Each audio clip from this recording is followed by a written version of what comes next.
Hi there, Pisces. Good to see you.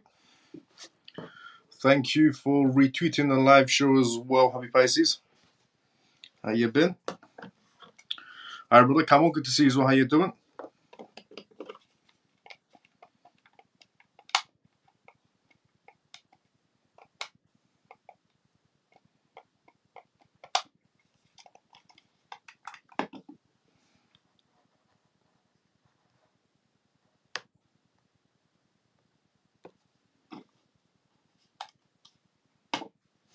Sorry about that, bro. So, Funky brother, good to see you as well. Good evening. How you doing? Abel, good to see you as well. How you doing? Davey, good to see you as well. How you doing? Mike, good to see you as well. How you doing? Billo, good to see you as well. How you doing, brother? Manny, good to see you as well. Vibe, good to see you as well. Billo, how was your day? It was good. Extremely busy. Today was extremely busy. That's why I wasn't even on Telegram today as well. It was very busy. Hi, Miles. Dennis, good to see you as well. How you doing? Jason, evening. Good to see you as well. How you been? Hi all. T, good to see you as well. How you doing? What's up, Miles? The CMF family. KDC, good to see you as well. How you doing? Evening, Miles. The CMF. Pierce, good to see you as well. How you doing? Funky brother, good to see you as well. How you doing? Why is my screen stretched? I don't know. Sometimes you have to press some button on X so your screen doesn't, get stretched when you're watching on X. So you have to press some specific type of button for the screen not to be stretched anymore. Now, other members that are watching from X right now could probably help you, Funky Brother, on why your screen is stretched on X.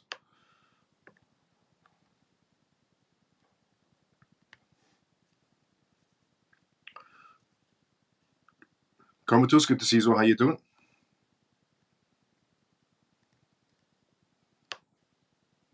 Stormy, good to see you. How you doing? What's up, Miles? Nice to see you again. Flea XLP, good to see you as well. How you doing? What's up? Shelly, good to see you as well. Morning, how you doing? Today we have so much news to go through. On today's live show, we have a lot to cover. By the way, I just want to say thank you so much to everybody that's retweeted this live show right at the beginning of the live show. It does help to spread the live show out on X. So thanks so much to everybody that's right now retweeted the live show as well. Just wait a minute or two, we'll go back to normal. That's what happens when it happens to me. Okay, so if your screen is stretched out on X for some weird apparent reason, it will go back to normal within 2 minutes. Coin, good to see you as well. How you doing, Coin? How you been? Now, on today's live show, we have so much to cover regarding news from Ripple's side, regarding news from Ethereum, news from Consensus, news from some lawsuits that are going on, also news regarding so many payment companies right now coming inside the crypto space as well. So we have Stripe, for example, coming back into the crypto space. We have Square coming back into the crypto space. And regarding why they're coming back and what's their reasonings is even better. We also have regarding the Ethereum case to go through scenario regarding the countersuit that's going on with Ethereum as well, with Consensus, let's just say. We also have Morgan Stanley news to go through as well regarding entering into the crypto space. We have news regarding Franklin Templeton also going into the blockchain space. We have news regarding Thai CBDCs and how the process is going so far. We have news regarding the US Congress and their step against unregistered crypto services right now. So things are ramping up inside the United States as we speak. We have news regarding the International Monetary Fund to go as well through this live show. We also have some other news regarding SIBO and how they're accelerating into business and blockchain technology, let's just say. When we get to, I'll explain what I mean by that exactly. We have news regarding Ohio and how they're, going against Sleepy Joe and not going to be putting massive taxes on cryptocurrency minings.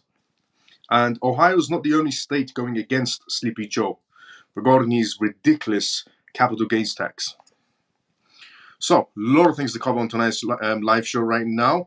Also, if you are new to this live show, welcome to the CMF live show. On this live show, we talk about how the world is evolving into a digital space. It's like a late live show where we talk about cryptocurrencies, blockchain, CBDCs, recent news that's happening around the world. And we also do Q&As, which means if you have any questions, put it down inside the comment sections. I will be more than happy to answer any questions you may have. I read everybody's questions one by one. This live show, just like always, is live on X and YouTube at the exact same time. This is episode 38. We do this live show every single night at this exact same time. And the disclaimer of this live show is not financial advice, not political advice, and whatever I say is only for entertainment purposes. So welcome to the CMF live show. If you are new, if you're a regular, let's go CMF, and the live show has started now officially. Now, before I do that, let me just go to the comment section. Free and forever, good to see you. How you doing? Before we go for the first news, Kayon, good to see you. How you doing? Good evening, Miles and all. I've been absent for a while. I gave up on X, kept cutting out before. Seems fine now. Okay, Michael, good to see you on YouTube then. I had to log out and log back in. Okay. Miles, do you think Link or Quant will have a better run? I think Link would. Quant is potential for it as well. Click off live and re-end. Yep. It's okay now, brother Miles. Just lost my likes. Don't worry, you can rebuild them again now. Is it true Ripple and SEC are meeting on Monday, 29th of April? I'll check that on the calendars. I'm back in time and delayed time. I'm just listening to repeat again. What's up? What's up, Miles and CMF? Good to see you as well, Kerry. Good to see you. How you doing, brother? Best live show there is. Let's go, Semper. Deja vu. Let's go, Funky Brother. Hi, Miles and family. Troy, good to see you as well. How you doing? David, good to see you as well. How you doing? So, first news to go through on today's live show is regarding Ripple. We'll go through the Ripple news, the Ethereum news, the bank news, the integration news. There's so much to cover on tonight's live show. But we're going to start off with the Ripple news first, which is good news. Pro-crypto judge Ned Byrne nominated in Ripple versus SEC case. Sarah Netburn's recent nomination as district judge in Southern District of New York has become a game changer. With Netburn now overseeing the Ripple versus SEC case, her supportive stance towards cryptocurrencies and reputation for delivering fair judgments could tip the scales in favor of Ripple. A crucial appointment. Netburn's nomination arrives at a crucial moment. The unresolved dispute between Ripple and the SEC, particularly Ripple's firm resistance against SEC's heavy fines, highlights the significance of her judicial role. In a recent legal move, Ripple strongly contested the SEC's steep demands, offering a counterproposal of a maximum $10 million that Ripple's willing to pay, with three robust arguments challenging the SEC's claims and highlighting changes in the XRP sales practices. Ripple appears to have a strong position. The upcoming court decision, especially under Judge Sarah Netburn's oversight, could greatly benefit Ripple. If Netburn sides with Ripple, the SEC could face major setbacks, making it tough for them to reverse her decision. So if Judge Netburn comes out and says, well, Ripple's in the clear, you're paying $10 million only, it's going to be very difficult for the SEC to be able to appeal because this particular judge is pro-crypto. Now, legal experts speak out. Netburn's nomination has received widespread praise from legal experts. Paul Droll, Coinbase's chief legal officer, commended Netburn, emphasizing her deep understanding of crypto-related legal matters. Coinbase also underscored the crucial role of skilled judges in cryptocurrency litigation. So Coinbase is loving this, that this judge is going to be the one overlooking the Ripple and SEC case. Similarly, Bill Morgan, a prominent advocate for XRP, lauded Netburn's nomination, citing her fair rulings and adept handlings of the SEC versus Ripple case. Morgan's support underscores Netburn's estimated judicial integrity and competence, indicating that her promotion to district judge is well deserved and could favor Ripple's legal position. What's Ripple's legal strategy right now? Meanwhile, Ripple has filed a motion to Magistrate Judge Sarah Netburn seeking to exclude expert materials submitted by the SEC. Ripple alleges that these crucial documents surfaced during the discovery phases of the remedies litigation, highlighting the SEC's failure to provide a supplemental expert report on disclosures and vital declarations by Andrea Fox, an SEC Assistant Chief Accountant. Ripple argues that this lack of disclosure deprived them of the chance to effectively counter the SEC's agreements. Additionally, Ripple disputes the SEC's categorizations of Fox as a mere summary of witness, asserting that her analyst qualifies her as an expert whose opinions should be disclosed earlier. The SEC opposes Ripple's exclusion request, leading to a revision in the schedule for further proceedings. The outcome of Ripple's motion could have a significant impact, potentially reshaping the SEC's stance on remedies and influencing the broader outcome of this high-stakes case, with ramifications for the cryptocurrency sector as a whole. The SEC is to submit its reply brief May 6, with parties and third parties given until May 20th to contest the sealings of details in these filings. So, essentially, Judge Sarah Netburn is the one looking over the Ripple case right now, Ripple versus SEC, and this particular judge is a pro-crypto judge. So there's a higher chance of Ripple winning this scenario, and also there's a higher chance of, even if the SEC appeals it, which they have to be complete morons to appeal it, they're going to get shut down by this particular judge, because this judge is not in favor of the SEC in any sort of a way, and more in favor of crypto-friendly companies. So it's looking even better as we get closer and closer to the end of Ripple versus SEC, finally. Now, before we go into the next news, let me just see what's inside the comment section as well. Miles, it's like I'm watching the recording of the live show.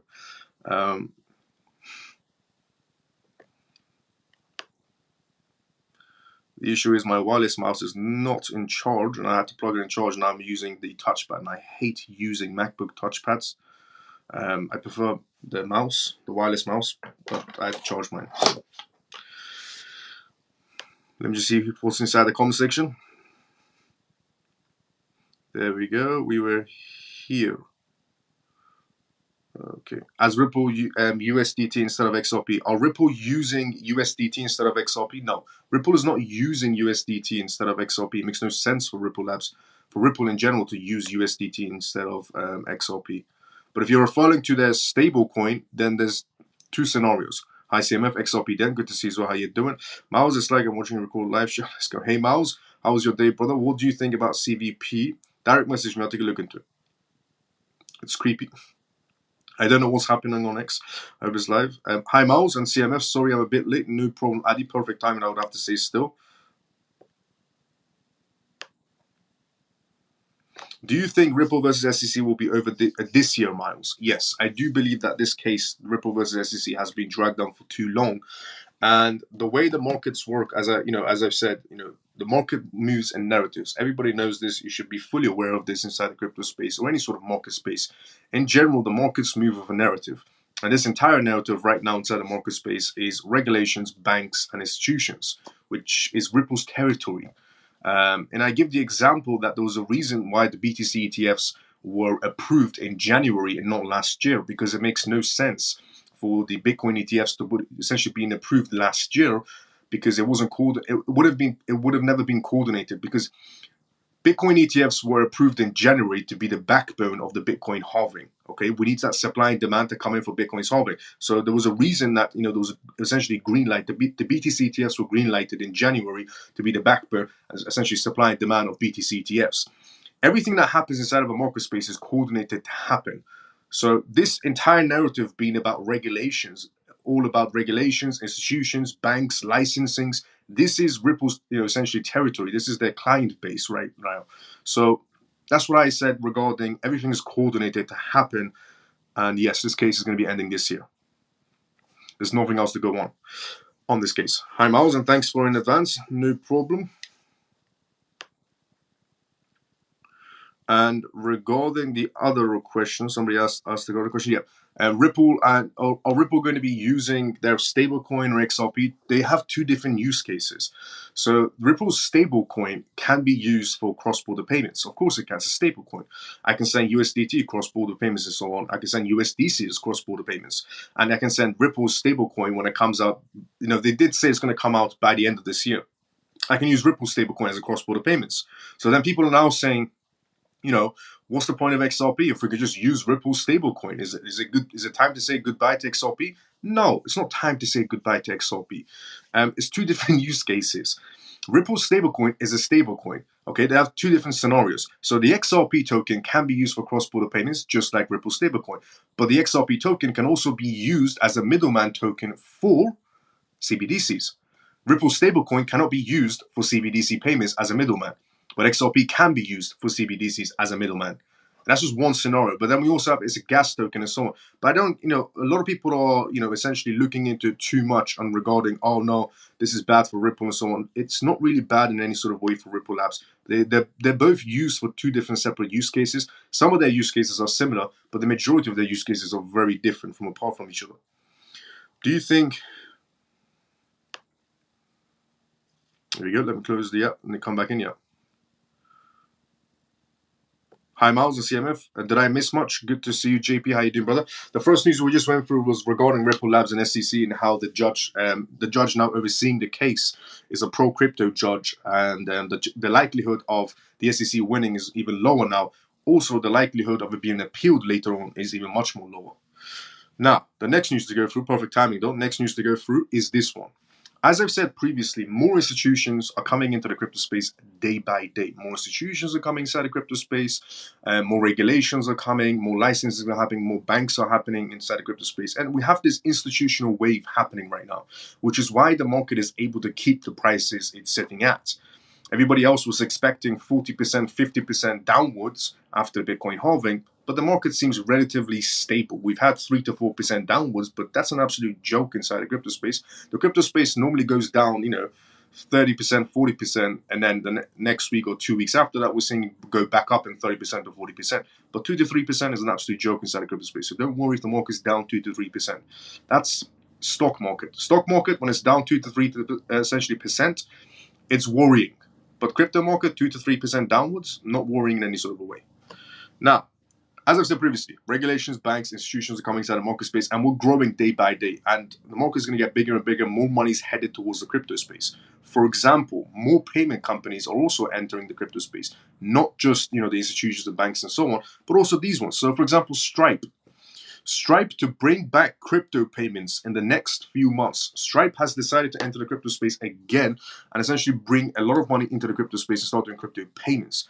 For example, the global payments company Stripe announced that it was going to start allowing crypto payments on Thursday at the company's Global Internet Economy Conference. Speaking at the final keynote titled The Future of Payments, President John Colson said, "Our history with crypto goes back a long time." He cited the company's now essentially Bitcoin support back in 2018 because it wasn't being used. So Stripe was inside the crypto space, but they stopped crypto payments essentially in the bear market.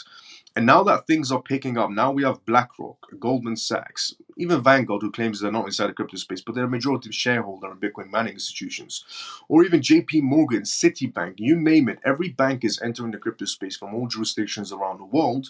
Stripe has seen a movement happening, and that's why they're re-entering the crypto space. So, speaking at the final keynote titled The Future of Payments, Stripe's president John, he said, "Our history with crypto goes a long time back." He cited the company's history where they were doing payments in 2018 and then suddenly stopped. Now he said, "We're excited to announce that we're bringing back crypto as a way to accept payments, but this time with a much better experience," he announced. Due to the fact that crypto has more use cases, and as John presented and said, "Crypto's back." Okay, this is from Stripe. Stripe is a massive payments company, and they're making speeches like this as, "Crypto's back. We're re-entering into crypto. This is the market you want to be in." Stripe decided to bring back crypto payments. Crypto is finding real utility. Again, this is coming from the CEO of Stripe, mentioning in the conference, crypto is finding real utility. Remember how for the longest time I've been saying, even yesterday I said it as well, how essentially everybody forgot the main purpose of crypto. I said it's not buy, sell, buy, sell, buy, sell, make a quick profit, or go for these zoo animal tokens. The real purpose of cryptocurrencies was utility. And now we're seeing that utility coming with all the banks, with all the regulations, the Bitcoin ETFs, the Bitcoin ETPs, the Bitcoin ETNs, or Ethereum's ETFs that have just been approved and so on. And, the federal bank from Germany that came in with $333 billion on assets under management, AUM.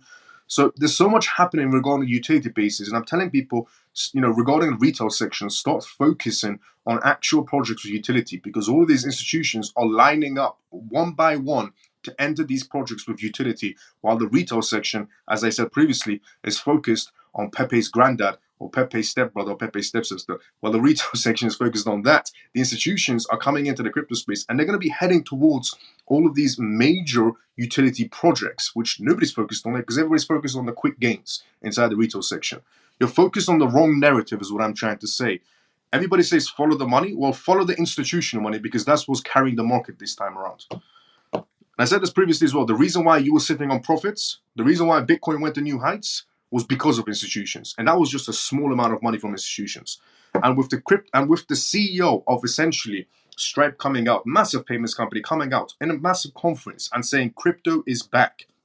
Crypto is finding real utility. That's why we're re-entering crypto.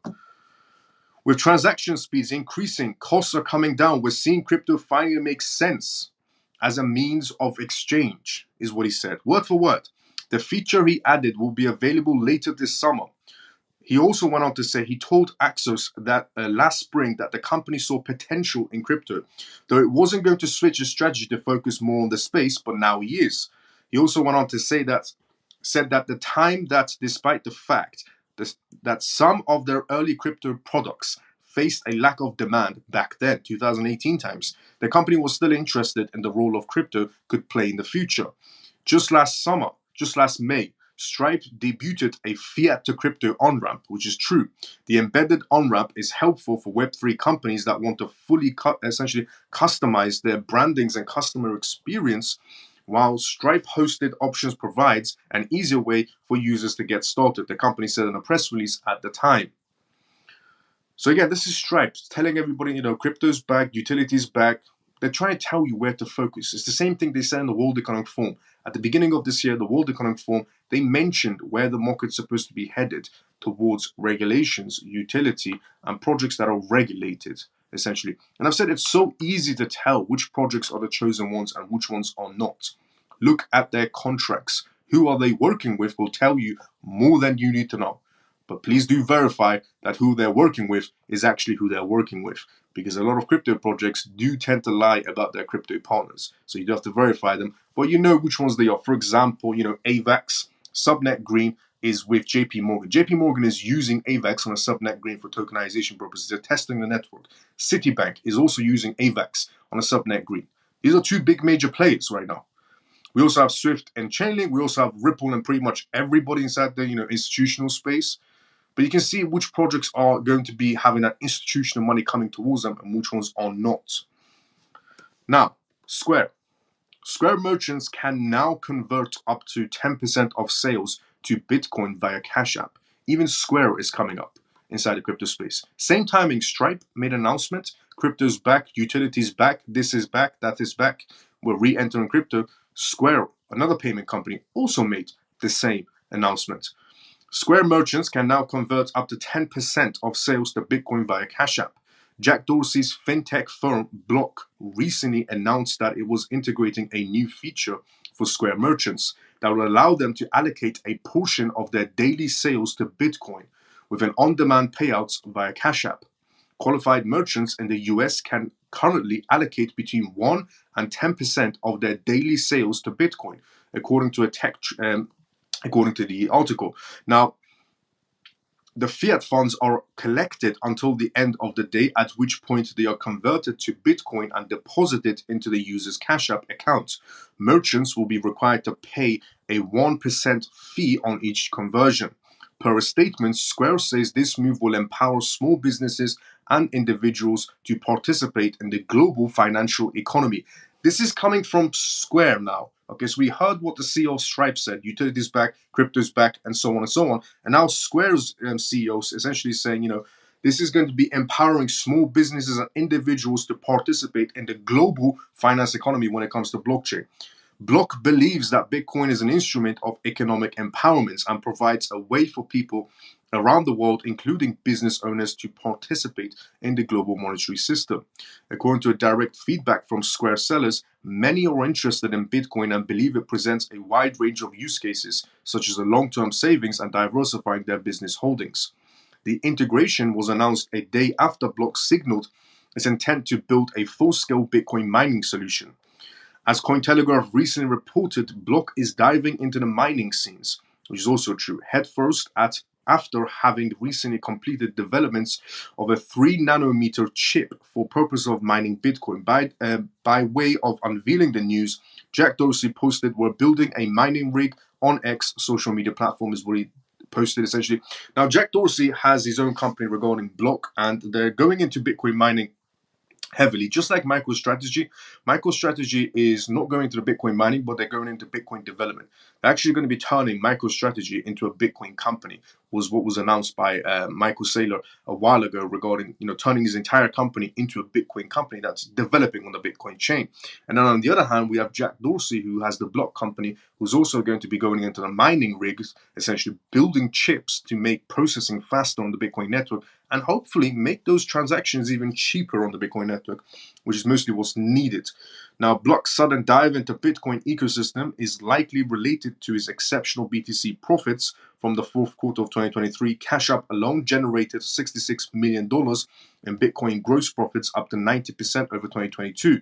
The expansion into Bitcoin services also follows Dorsey's commitment for Cash App to become one of the top providers of banking services to households in the United States, which earn up to $150,000 per year. Massive news, honestly. Stripe and Square come back inside the game. And the speeches they made was even bigger, regarding Stripe CEO saying crypto's back. And he made this at a massive conference. He said these things at a massive conference. Crypto's back. Real utility's back. This is why we're going into crypto. And then everybody from the retail section is focused on Pepe's granddad, Pepe's stepsister, or Pepe's brother, or the zoo animal tokens, camel token, frog token, cat token, dog token, while the institutions are coming in for real utility. Where do you think the money is going to be allocated?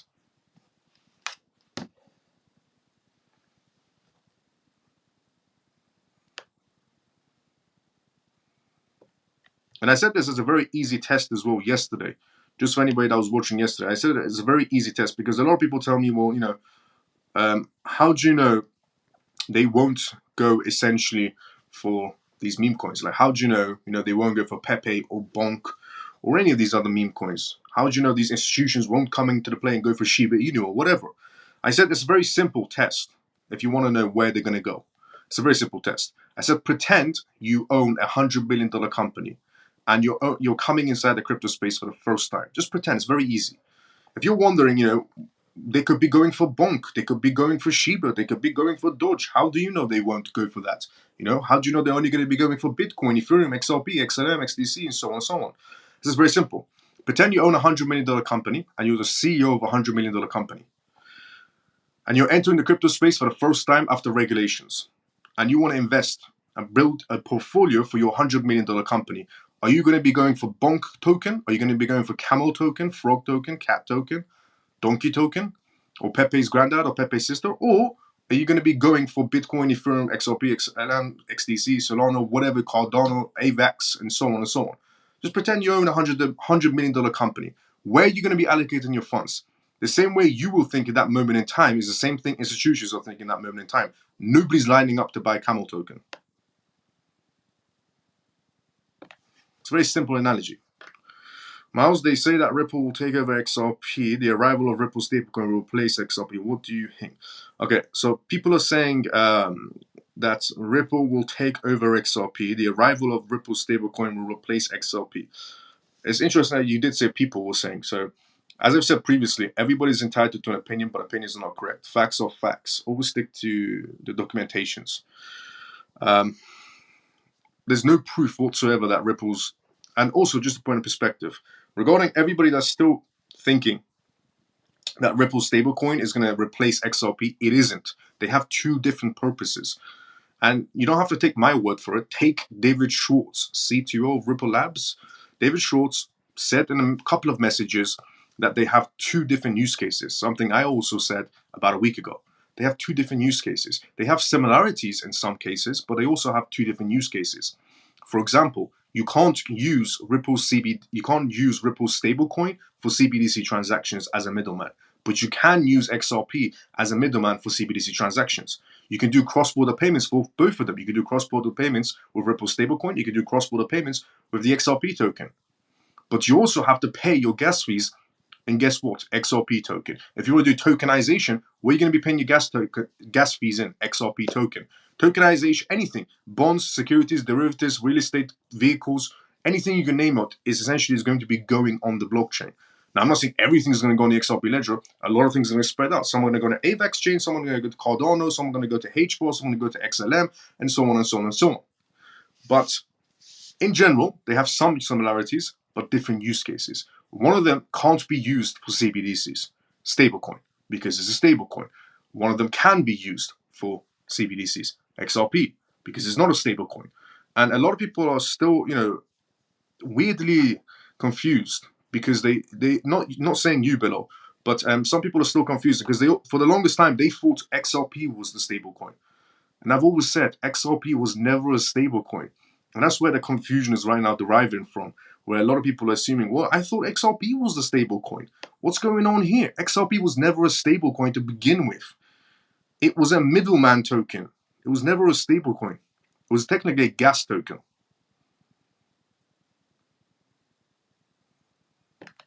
Can countries under sanctions use XRP? Can countries under sanctions use XRP? Yes, it's decentralized, so everybody can technically use it. Are you saying the basis of sanctions?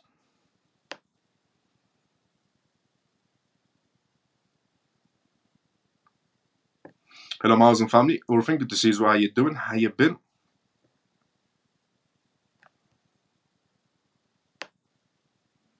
Most people are upset about 2%. Here's me hoping one last big drop to 20 cents or more to top up. Let's go, happy Pisces. Is anyone else having problems on X? Is what Funky Brother is saying. Funky Brother, if you're having issues on watching on X, jump on the YouTube because I'm live on both of them.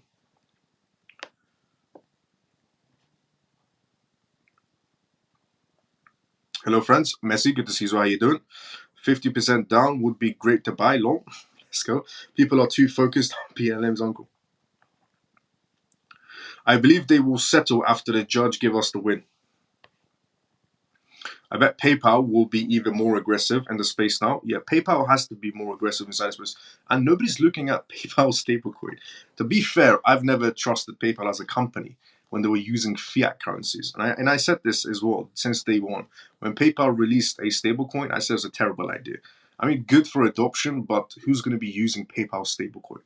Because as a company, PayPal, they're extremely dodgy. They have so many dodgy regulations within their own documentations on essentially, holding people's payments for unreasonable amount of time if they want to question someone and so on and so on. And there's so much dodginess going on inside that. And I've had difficulties before in the past with PayPal, a long time ago, years ago. So I've never trusted PayPal when they were doing fiat, so dollars, pounds, or euros. How am I going to trust if they're doing stablecoins?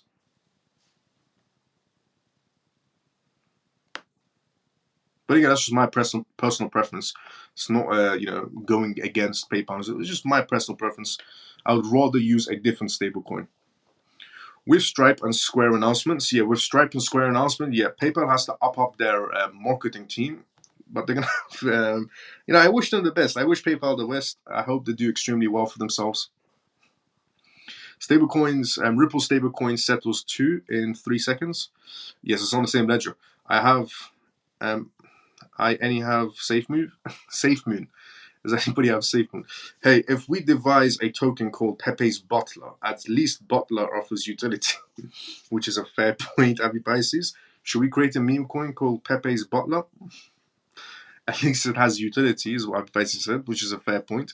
But they say it's only CBDCs. They will buy CBDCs XRP, and by the other transactions and options, they use Ripple stablecoin. Incorrect. They can still use XRP for larger payments transfers as well. So they don't have to use Ripple stablecoin. They can use essentially Ripple's. They can use XRP for intermediary cross-border payments as well, depending on how large the transaction is. Why can't stablecoins be used for CBDCs? The reason why stablecoins can't be used for CBDCs is because stablecoins are not CBDCs. CBDCs are highly programmable and they're only developed by the central banks of different jurisdictions. So central banks, for example, are going to be creating their own CBDC. And they're not going to be going around using somebody else's stablecoin when they can create their own, essentially, CBDCs, what they're creating. Now, they're creating their CBDCs on different platforms on the blockchain space, and they've tested multiple blockchains.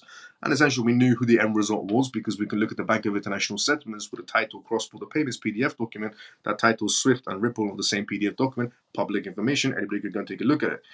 I can share the document to you as well. It's from the Bank of International Settlements. And stablecoins and CBDCs, 2 different use cases. CBDCs developed and released by the central banks of different jurisdictions. Stablecoins can be produced by private companies or public companies or even banks as well. So that's the two different use cases, and they can't be interlined together. They can't be intertwined together because one's programmable heavily and one's slightly programmable.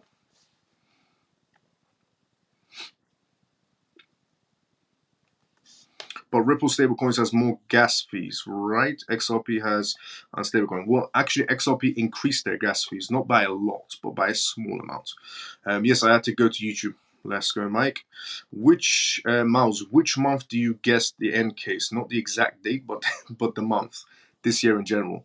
YouTube is excellent if you're on laptop. Let's go, Abel. But let's say they only use Ripple stablecoin for transactions for everything. The price of XRP has to still be high because it goes via the XRP ledger, right? Yes, exactly. The more the XRP ledger grows in adoption, the more essentially you would see that adoption coming towards XRP as well, because it is a gas token at the end of the day as well. But not just a gas token, it could be used as a middleman token, but so many scenarios can be used as a purpose for it. So, now, Ethereum. Now, there's some issues going on with Ethereum right now, major issues going on with Ethereum, where two lawsuits are happening. Now, everybody's talking about one particular lawsuit regarding Ethereum. There's actually two lawsuits going on with Ethereum. Now, one of them is Ethereum being looked into with the lawsuit, and the other one is a counter lawsuit. Ethereum escalating legal challenges with the SEC. Recent developments have seen a significant intensification in the legal confrontations between the Ethereum blockchain and the US Securities and Exchange Commission (SEC). The focus of the dispute centers around Consensus, a key player in the Ethereum ecosystem which has been hit with a Wells notice by the SEC. The regulatory body argues that certain features of MetaMask wallets, such as swap and staking services, are operating without proper authorization. Regulatory turmoil. Despite the burgeoning growth of the cryptocurrency sector, the path to compliance with the SEC regulations remains murky. This sentiment is echoed by the SEC's commissioners Hester Pierce and Elliot Roseman, who have criticized the lack of clarity in the registration process for crypto entities. Now, obviously, just to point out, there are members from the SEC who are also against the essentially Gary Gensler in a sense. There are members inside the SEC who are not fully with Gary Gensler in sort of a way. There's multiple people inside the SEC. The regulatory landscape is further complicated as the SEC is led by Gary Gensler and has begun requesting documentations from various entities connected to the Ethereum Foundation, which could potentially lead to widespread legal actions on the securities laws established in previous centuries. Changing stance and increased scrutiny. The SEC stance on Ethereum has notably shifted following a significant changes in its infrastructure, particularly the transition from proof of work to proof of stake, known as the merge. Gary Gensler previously indicated that in 2018 that Ethereum could be considered a security, a position that has seemingly strengthened post-merge. This shift is critical as it directly impacts how Ethereum and its associated activities are regulated under US securities laws. Now, these are some points from this as well.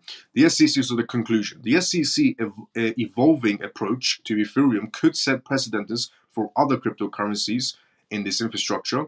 Clarity in regulatory guidelines remains a significant hurdle for growth and stability of cryptocurrency markets. Entities involved in Ethereum must closely monitor regulatory developments to anticipate potential legal challenges. And in conclusion, I'll give you this small brief as well afterwards. In conclusion, the legal landscape for Ethereum is becoming increasingly complex as regulatory scrutiny intensifies. Companies operating within this space must stay informed and prepared to adapt to a rapidly evolving regulatory environment as discussions continue. The broader implications for the cryptocurrency market are significant, potentially influencing how other cryptocurrencies are viewed and regulated by authorities worldwide. Okay, I'll tell you why this is slightly an issue. Now, some people might look at this and go, it's not really a big issue because they're only looking into, Consensus. They're not really looking into Ethereum. They're looking into MetaMask. Why they're doing that. If they want to go after Ethereum, why not just go after Ethereum? So some people might say, well, this doesn't seem like a legitimate case and it might just get dropped or it might be a distraction. Now, there is a possibility it could be a distraction because there's a lot of things that happens in the legal space that is distractions completely. However, there could be another method where the SEC is going after MetaMask. And it was interesting that they pointed out where essentially anything else built upon Ethereum's network that connects to Ethereum's network could be next.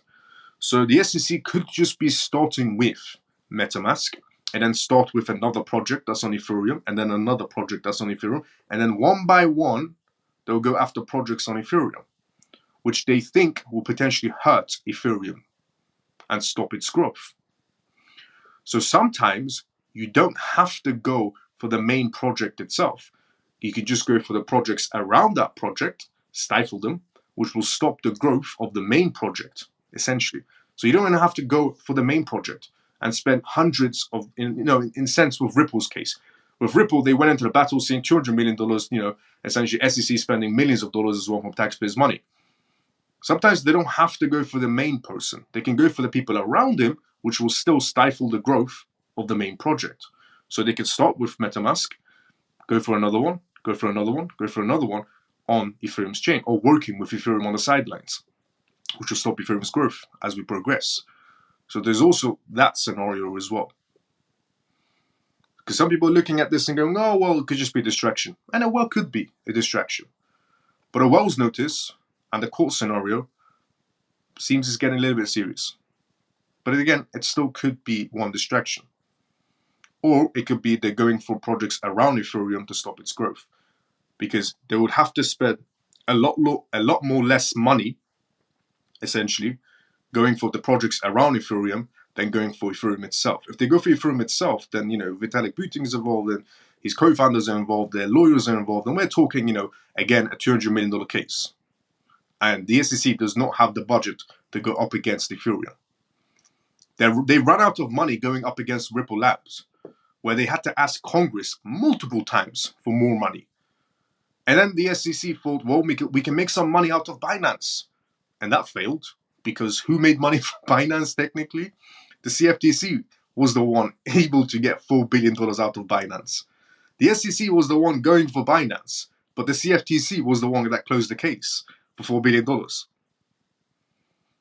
So the SEC doesn't have the budget to go up against another $200 million case. Because knowing the SEC, knowing Gary Gensler, he's probably lined up multiple cases, and if he goes for Ethereum, and then he tries to go for a few other big projects, they're pretty much going to reach the bottom of the barrel on cash. So they could just be going for projects around Ethereum, like MetaMask and so on and so on and so on, and stifle them, which will stop Ethereum's growth in a sense. Because then people will see, oh, well, anything attached to Ethereum is just getting stopped in the process, which isn't good for Ethereum's adoption. And which means also they have to spend a lot more less money in court.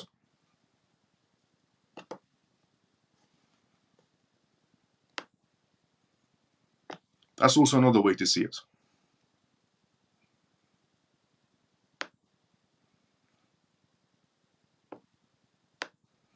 Also, if you are new to this live show, welcome to the CMF live show.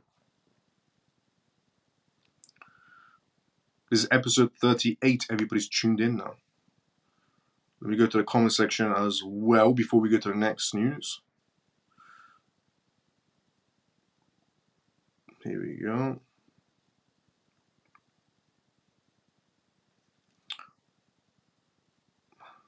Mouse, can you explain what you said? Oh, here we go. Yes, it's excellent. There we go. Mouse, can you explain what you said about bank accounts versus investments, i.e. stocks or registered plans? When CBDCs are implemented, which ones could be in trouble? Regarding banks, which banks could be in trouble? Mouse, can you explain what you said about bank accounts versus investments? Which one? Freedom Forever, elaborate just a little bit. Are you referring to bank accounts or are you referring to your investments? Which, Miles, can you explain what you said about bank accounts versus investments, i.e. stocks or registered plans when CBDCs are implemented? Which ones could be in trouble? Neither one of them. I mean, your bank obviously be in trouble. Not in trouble, but the money that you have inside the bank is turning into CBDCs on a 1-to-1 basis ratio. I mean, how we know this is by looking at other countries that have implemented CBDCs, like China, Nigeria, and some other Latin American countries that have fully implemented CBDCs. And we also do have the Russian route coming out as well, the EU's CBDC coming out as well, Japan's CBDC. But every country is coming out with their own CBDCs. And recently, according to the Bank of International Settlements, this is again coming from the Bank of International Settlements and the International Monetary Fund, the world is now at 98% into CBDCs. These are stats from the International Monetary Fund, recent stats, that the world is pretty much 98% into CBDCs. And that's regarding research stage for some countries, testing phase for some countries, implementation plus testing for some countries, and going into implementation. But that's about 98% of the world. That's from the International Monetary Fund. So when it comes out from the International Monetary Fund, it's something that you should be taking seriously, rather than some random news article. But yeah, regarding your bank accounts, well, they're going to be in CBDCs. So your money will be switched over. And regarding your investments, so your stocks, bonds, and so on, will all be on the blockchain. Derivatives, stocks, bonds, any sort of assets return, any sort of value would be on the blockchain in general afterwards. If that's what you mean. But let's say they only use Ripple stablecoin for transactions for everything. The price of XRP still has to be high. Yeah, I've already done that one. Yeah. So that's what you're referring to. That's what the answer is. Miles, I will try YouTube for tonight as X was playing. No problem, Funky brother. Good to see you. How you doing? Again, glad you said that about PayPal and all their drama. I chose not to. Owners issues as well. Yeah, PayPal has slight issues. I've had bad experiences with PayPal in the past. But what's the difference for the price of XRP? Is they going to use XRP or Ripple stablecoin for all transactions and adoptions? They will use XRP for particular type of transactions, and Ripple stablecoin is going to be used for particular type of transactions as well. They both have their main, use cases and different use cases as well. XRP's use cases are much more widened, while as the Ripple stablecoin is just one purpose. So XRP's is much more widened. As in more scenarios that it could be used in. Hi Miles, Jake Norton, good to see you as well. How you doing? Jake Norton, is this Jake from Telegram? From the CMF Telegram group? Which is this live show's Telegram group, by the way, if anybody wants to join it. By 2027, everything will accept crypto, pretty much. I mean, already in 2024, as I said previously as well, in 2024 is when the world starts shifting into a digital era.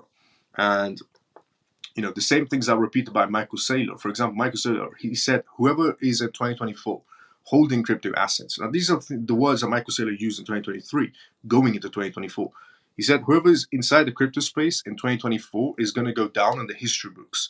It's because when the world starts shifting into a digital era, it's 2024, essentially, which is the year we're in right now.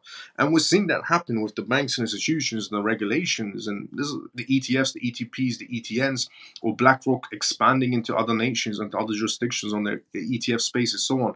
But then also, we have Stripe's CEO coming out and saying this is the blockchain era, or this is the real utility of cryptocurrencies, or him mentioning crypto is back, and so on and so on, because we're inside of that narrative now where utility is coming into purpose, where tokenization is becoming one of the main utilities, especially for institutions.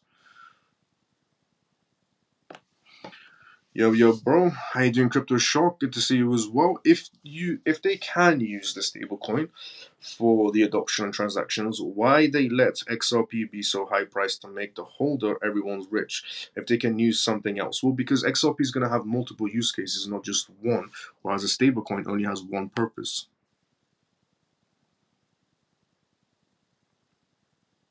For the mouse, yeah, that's why. Stablecoin has one purpose. XRP has millions of different types of purposes.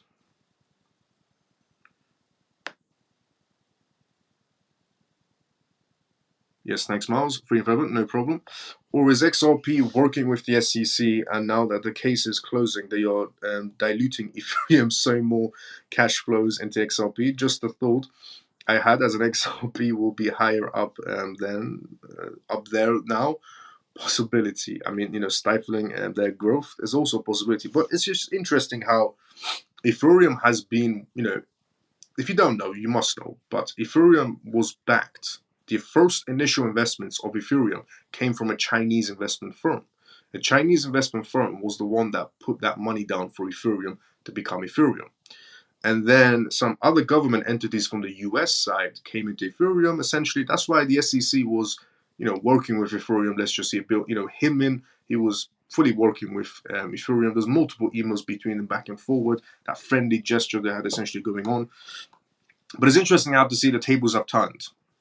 Because Ethereum was, a lot in politics. And again, there's still multiple scenarios on the table. This could be one distraction, or this could be the SEC going after them by going after them as going after them around them, the projects around them, so MetaMask and so on and so on and so on, to stifle their growth. Because it's a cheaper case for them to go for projects on Ethereum than for them to just be aiming for Ethereum. Or it could be a pure scenario of the case come to an end and tables are turning.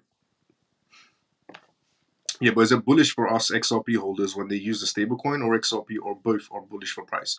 Both. Both are bullish for price. Stablecoin or not stablecoin. So stablecoin or XRP, they're both bullish for XRP in general because it grows the adoption on the XRP ledger. You got to look at it from a business perspective and not from a retail perspective. Remember, Ripple is not concerned with us in the retail sector making money because exactly. I know what you're about to say. That's why I said exactly. Even though your sentence didn't finish, I know exactly what you're about to say.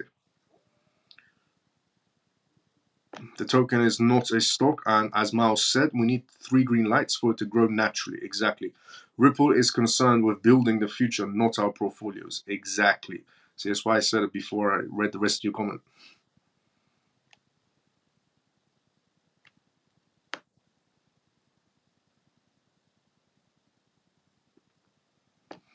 I'm selling my 8-year-old son's PS5 for with the Mortal Kombat game and 3 more games so I can buy XRP, is what Abel has just said inside the comment section. So if anybody wants to buy a PS5 with Mortal Kombat and 3 other games and wants to transfer Abel XRP, go for it. Bateson.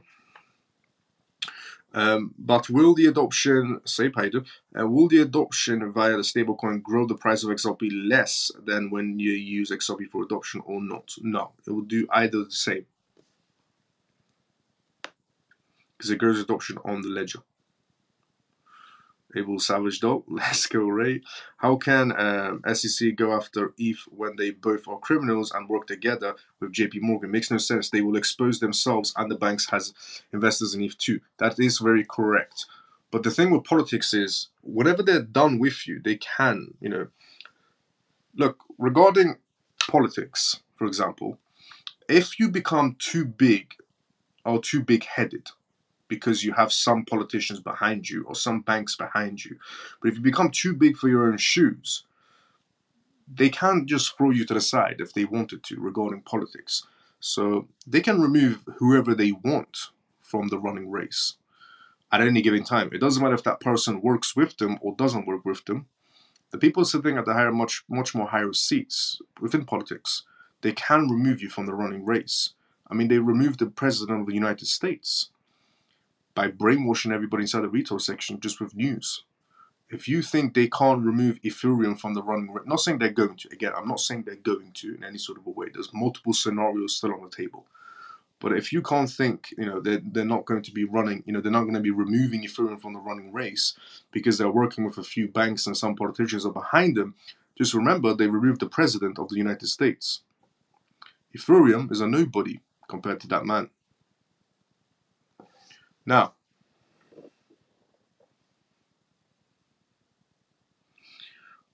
in that case, it does not matter if they use stablecoins or XRP. Yep. Let's go. So yeah, that's what I wanted to say regarding the Ethereum scenario. Because yes, Ethereum is in politics heavily.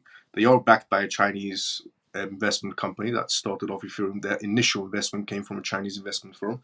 They do have some, entities working with them, some government entities working with them. It's very obvious. We've seen the emails of back and forward gestures that they had.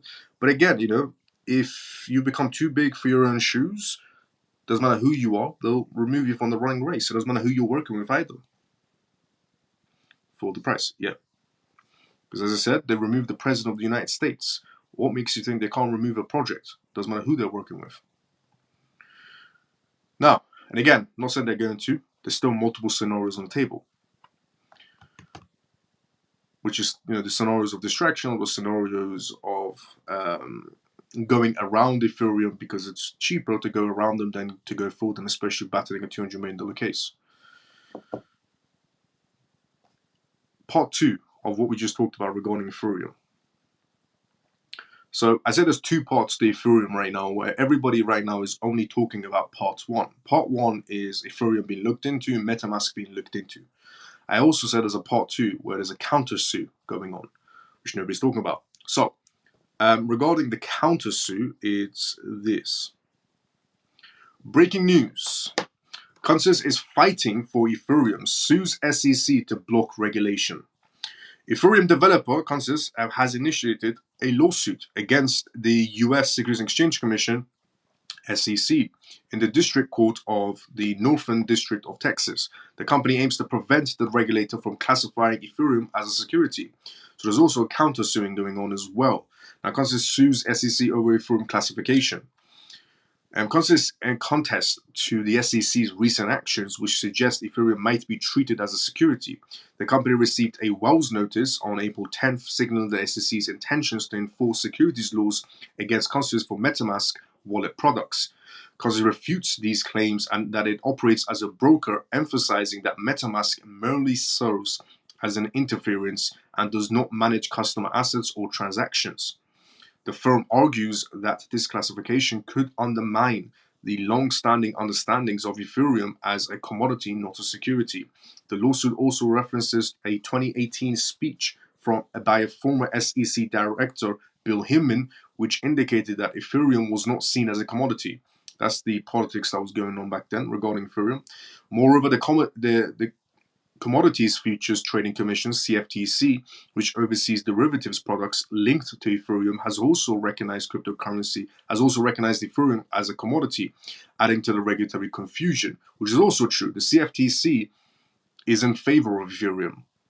Now, constitutional concerns and major questions doctorate. Consensus accuses the SEC of major reversal that differs from its previous stance, and that the SEC failed to provide fair notice ahead of the move, which makes the due process rights unconstitutional. The action asserts that the SEC's backtracking might lead to the end of both the Ethereum network and Consensus. The lawsuit furthermore relies on the major questions doctrinated that the idea brought up by the majority of the Supreme Court rulings that limit the regulatory authority of federal agencies beyond their original mandates given by Congress. Consensus refers to the cases where Terraform Labs as well as Coinbase had their joint applications dismissed primarily because of the unavailability of the assumption of doctrine on crypto-related questions. The company asked the court to make judicial rulings that ensures that MetaMask staking functions and swap features do not violate securities laws and prohibit the continuation of the SEC investigations or enforcement actions against these functions. Crypto sector defends against SEC tightening grip. However, Consensus litigation is one of the few stumbling blocks that the crypto sector has had with the SEC. The SEC has also filed a lawsuit against other leading exchanges such as Binance.us and Kraken. It should be noted that Uniswap Labs also revealed that it has been served with a Wells notice from the SEC as well. Consensus corresponding action combined with others taken by the Blockchain Association and firms like Legit Exchange is labeled a class action lawsuit as well. These companies are struggling for the same cause, which is controlling the scope of authority that the SEC has over particularly crypto assets and companies. They justify their intent as a measure of defense against regulatory overreach that can struggle the crypto market, which is quite new and fast growing. So that's the countersuit that's going on as well. So it's not just the SEC going after Coinbase or it's not just the SEC going after Ethereum or going after MetaMask, for example, but there's also countersuing going on where the company behind MetaMask is suing the SEC as well, which nobody's talking about inside the crypto space. It's both sides. Now, also, One thing to talk about as well that nobody's talked about in the crypto space except me is Section 702, which I've mentioned before.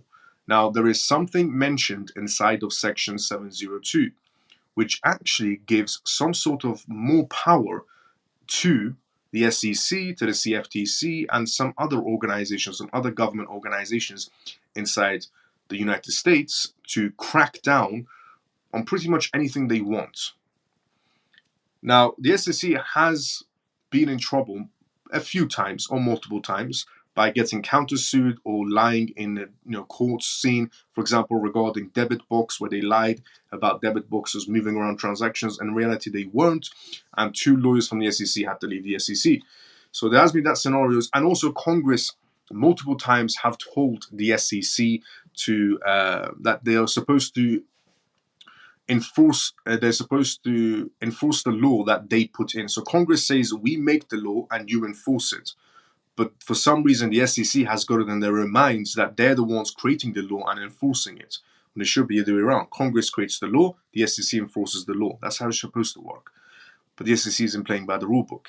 So they have been, criticized on that aspect as well. Multiple criticisms, revolving around the SEC and so on. But there's also that Section 702, which recently reauthorized. And Section 702 has a lot of things inside of it. One, the control aspects and so on, but it also giving a lot of power to the SEC and CFTC and other government entities to crack down on whoever they want, essentially.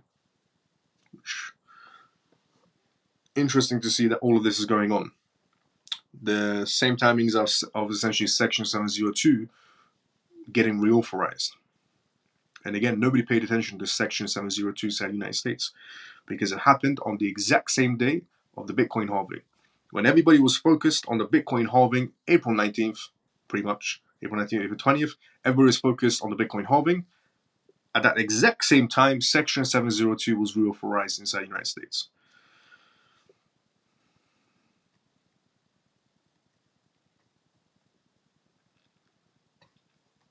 They will stop earning money from if they remove it. Yeah, they will stop earning money if they remove it. Yeah, that's why I said the other thing could be on the table is just one massive distraction regarding Ethereum. Or it could be for them to take over Ethereum as well. You never know. It could be over for them to take over Ethereum as well. Knowing America always wants a piece of the pie when it comes to anything. The US always wants a piece of the pie or all of the pie. And we've seen that multiple occasions, with Binance. Everybody wanted to work with Binance. Everybody was giving Binance licensings. And then America comes knocking on Binance's door and pretty much takes over Binance. And again, other countries were giving Binance licenses. They were working alongside it. But America was sitting on the sidelines for the longest time, then comes into the crypto space, just takes over Binance, removes the CEO, fines it $4 billion, and then puts their own CEOs. There are more government entities right now inside of Binance than there is pretty much any other firm right now, US government entities inside of Binance. But also we have, some other aspects going on as well. For example, another recent scenario, TikTok. How TikTok is being forced to become an American company, essentially. America, they just come into the playing field and they just take whatever they want. And if people don't listen, then, essentially, if people don't listen, then that's essentially what happens. They just come over and take over the game. But this Judge Netburn scenario that's going on, this is massive news as well for Ripple Labs, with Judge Netburn looking over the case. It's going to look very positive for Ripple. This case, as I said previously as well, is going to come to an end this year. SEC is not going after Ethereum directly because eventually they will have ETFs. Yes, exactly as well. Denise, good to see you as well. How you doing? How you been? Yes, Orphan, I agree as well. And Orphan and Messi. Yeah, Orphan and Messi, I agree with both of you. Both of your scenarios are very legitimate as well, I would have to say, regarding it could just be one massive distraction from where Messi's coming in from, and also from Orphan's side regarding, they won't go after Ethereum because it will stifle the Ethereum ETFs that are going to be coming out very soon. Also very true. Multiple scenarios on the table regarding Ethereum. Multiple. Now, moving away from the Ethereum news and going into Morgan Stanley. Morgan Stanley brokers eyeing spot Bitcoin ETFs for client investments. More money is about to be heading into Bitcoin ETFs.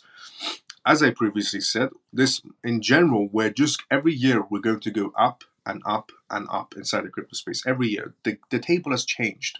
The games have changed. The only reason the markets aren't playing with historic patterns anymore is because of institutional money. Because institutional money enters the crypto space and it enters a particular crypto project and stays with that crypto project for 5 years, 10 years, 15 years, 25 years, 50 years, 100 years. I don't think personally BlackRock, is going to come out, and I don't think anybody else thinks this either. Because, by the way, also I'm inside the corporate sector as well, so I know the corporate patterns. Regarding institutions, they only do coordinated movements. BlackRock is going to be holding on to their Bitcoin and growing their Bitcoin for over 100 years or more. Just for perspective, until we have another payment change, moving away from blockchain, which none of us will be alive for that scenario when we do move away from blockchain. But we're all going to be alive for the scenario of the world shifting into blockchain. But for the next payment system, none of us are going to be alive for that one. But yeah, BlackRock's going to be inside of Bitcoin for over 100 years and so on. So are the other institutions. They only do coordinated movements. They're going to come inside this crypto space to dominate it. Essentially, this blockchain space, they dominate it. And it's the reason why the markets are not seeing drastic drop downs after the Bitcoin halving. Everybody was expecting, Bitcoin to go down to 40,000, 30,000, or whatever after the Bitcoin halving. But everybody seems to forget that we have institutions in the play that are buying and holding. They're not here for quick profits. They're here for a lifetime. That's why the market never did drastic drops, because they can't do drastic drops because they're holding too much. BlackRock's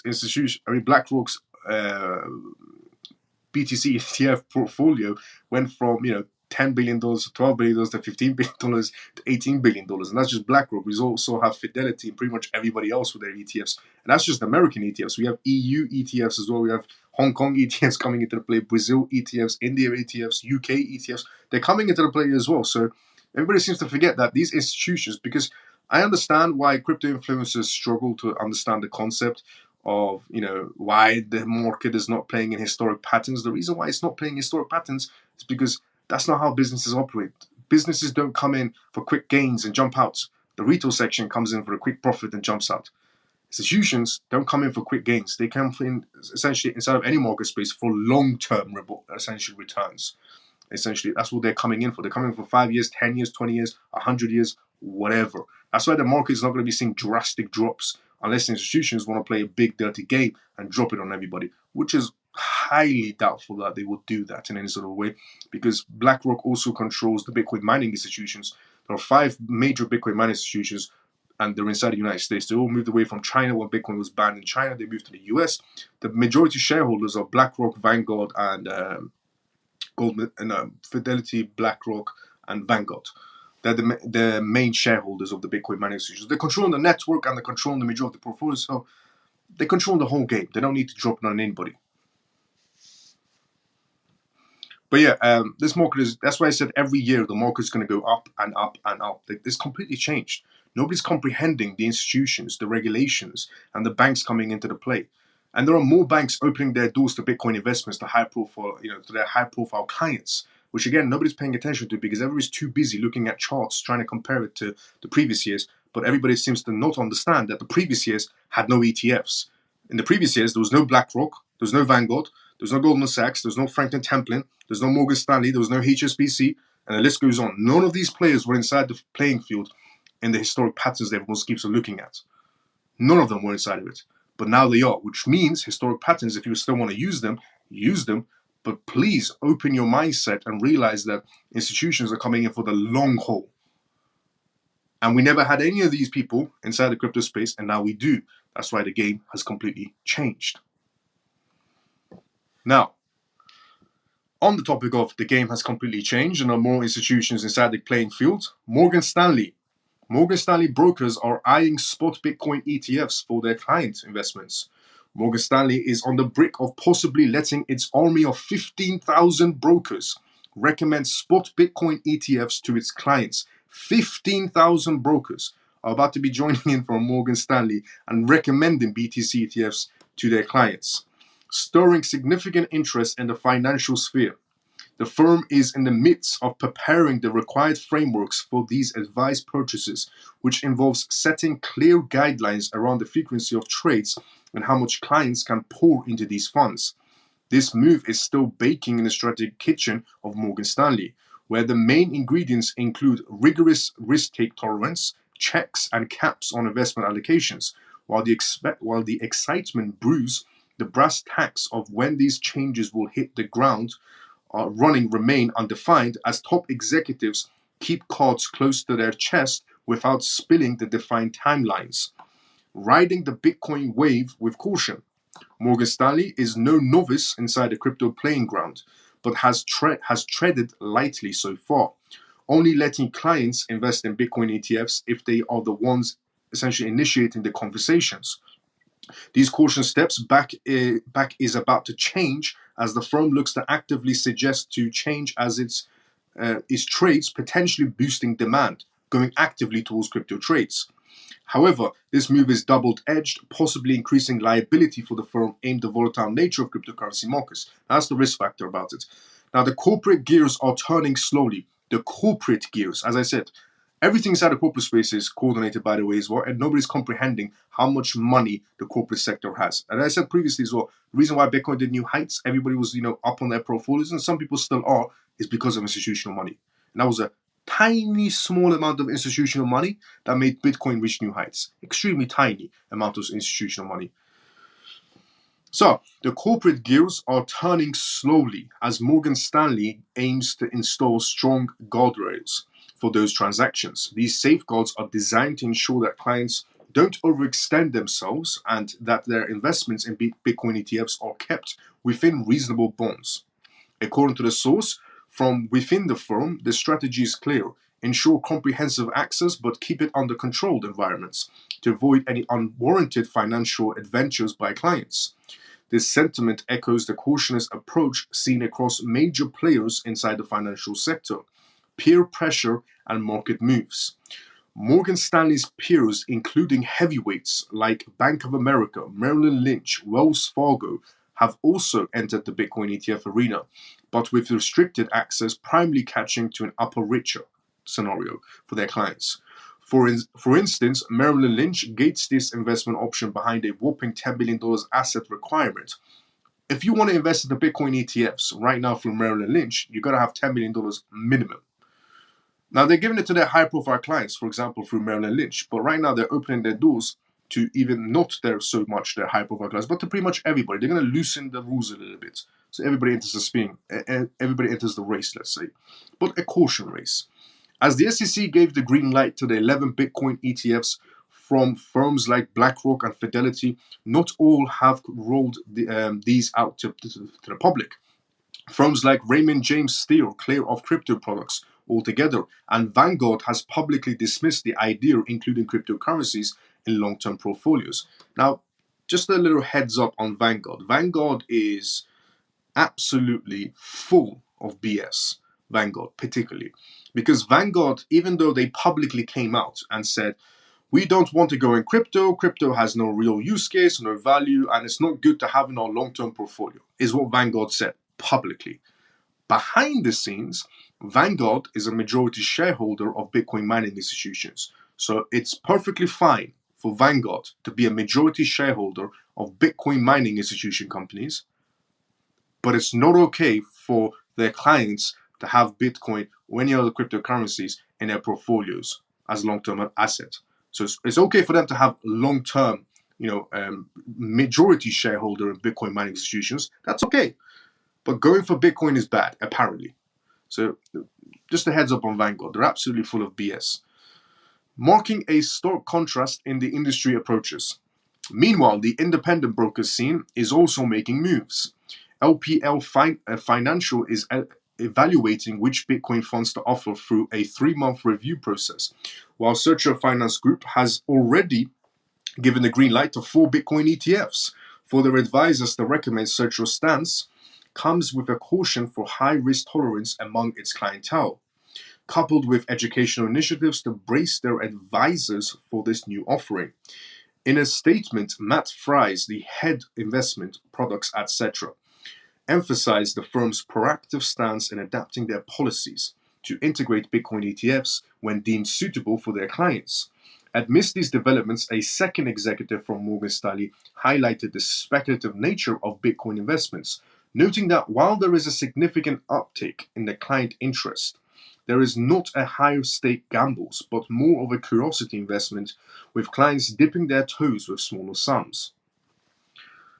Again, the people who are still looking at historic patterns are not looking out for these types of newses where you have Morgan Stanley coming in with 15,000 brokers and telling all of their clients, hey, you want to go for crypto? We have 15,000 brokers ready. That's the reason why the market's not playing in historic patterns.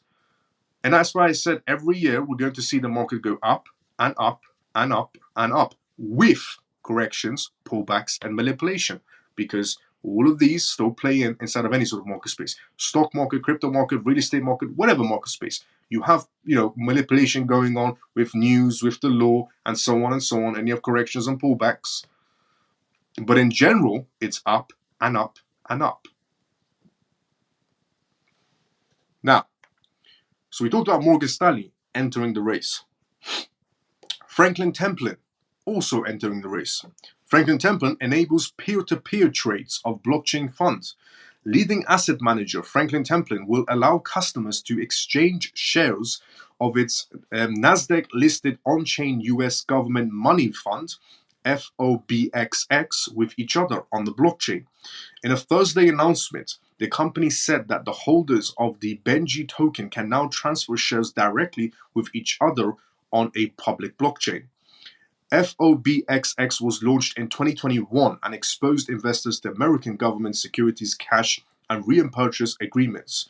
It initially ran on the Stellar blockchain, but last year was made available also on Polygon, on the Polygon blockchain, behind the 20th biggest cryptocurrency, Matic. One Benji token represents one share of the fund. The idea, according to the asset manager, is to create efficiencies within traditional financial assets.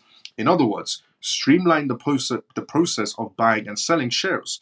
FBOXX is the first US registered fund to use a blockchain to process transactions. Do you see the real utility coming inside right now? Do you see the real utility coming inside? I'm telling you, everybody keeps on forgetting what the real purpose of crypto was inside the retail section. People inside the retail section have still got this mindset of, quick gains and let me go for this next meme token that hopefully makes me a millionaire by tomorrow, or so on and so on and so on. While the institutions are coming in one by one, preparing themselves for utility.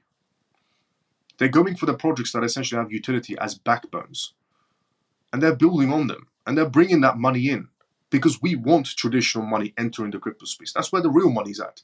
Not the retail section. The retail section has no money. And it's not even coordinated money. The retail section will put their money into Pepe's granddad. The institutions will come in and go for Bitcoin, Ethereum, XRP, XLM, XDC. How do I know this? Well, Grayscale has a portfolio.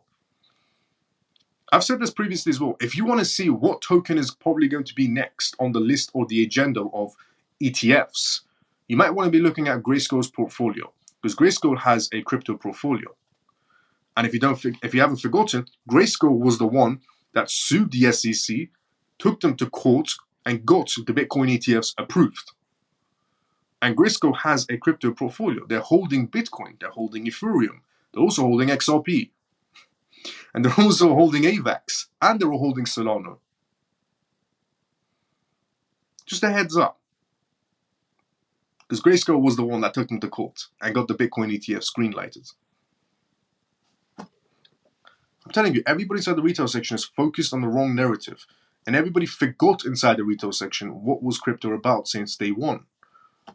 And then you have other people still, till this day inside the crypto space talking about how crypto is a Ponzi scheme and so on and so on and so on. Where it isn't technically. Depends on what project we're talking about. If we're talking about real utility cases on projects, then no, it's not a Ponzi scheme. Because some projects are designed for data, some projects are designed for Web3, some projects are designed for payments. That's not a Ponzi scheme. The projects that's designed for nothing, they're the Ponzi schemes. Which tends to be the zoo animal tokens, with the camel token, frog token, cat token, and so on.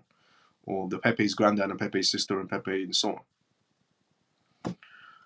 But just to go on as well. So this is the real utility coming in. The FOBXX is the first US registered fund to use a blockchain to process transactions and record share ownership.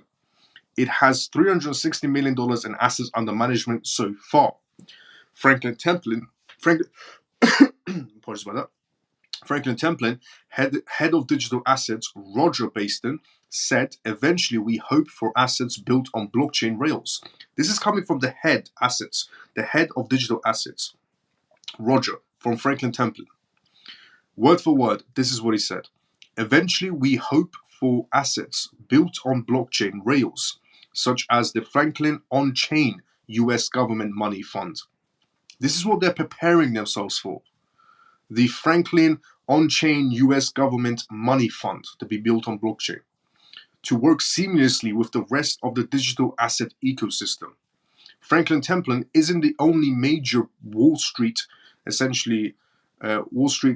firm to enter the world of tokenized assets.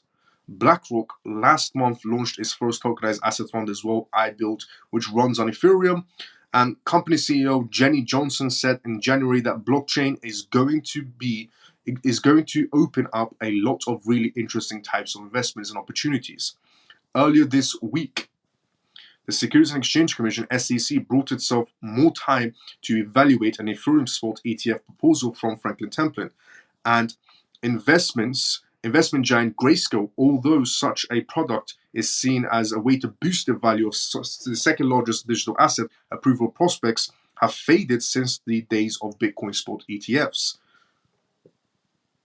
There's major adaptation coming in from institutions, where Franklin Templeton is getting prepared to create, their own on-chain money fund, US money fund on the blockchain. The utility of crypto that everybody was talking about when the day crypto was invented, and everybody from the retail section in 2024 forgot about, interesting enough, the same year utility is coming into crypto is when the retail section forgets about utility. Imagine that one. Next news. Actually, before we go to the next news, let me just read this in the comment section. Good night, Miles of CMF. Selfie, good. See you tomorrow sometime as usual as well.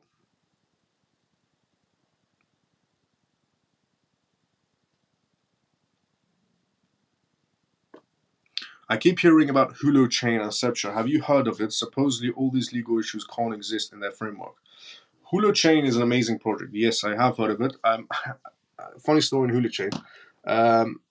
In the previous bull run, I put just for in the previous bull run, I put £600. Okay, and I'll be very honest. In the previous bull run, I put £600 on Hulu Chain just to see where it goes. And I looked into it, and at that time I had some research into it, and I looked into it. It seemed viable and so on, but I wanted to allocate a lot of my money to something else. So I only put 600 into Hulu Chain. And then after a month, it went down to 300. Pretty much after a month, it went from £600 to £300. I thought, I've lost half. I might as well let it ride. If it goes to zero, it goes to zero. I'm down 600 on this asset. So I didn't touch it. Now, 3 months and a half after that, it went to £28,000. So good profit on Hulu Chain I made. But in general, Hulu Chain, good project. In general, good project. I went back into it again. I kept on reading up on them. They're doing great things on Web3. They have their own Hulu Chain mining machines and so on. So Hulu Chain has a good future in my point of view. Not because I made money on it a very long time ago, but in general, I do still have, I've made videos on Hulu Chain as well in the past as well, and it has massive potential. I still hold Hulu Chain in my own portfolio, and everybody see my portfolio is on Telegram. If you join a Telegram group of this live show, but Hulu Chain, amazing project. The other one, I'll take a look into it. But yeah, I made a small investment to Hulu Chain in the last run.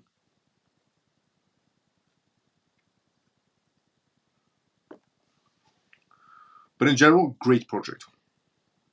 Maybe XRP ETFs before ETH ETFs is what Messi's saying. Vanguard will succeed. Vanguard will succeed.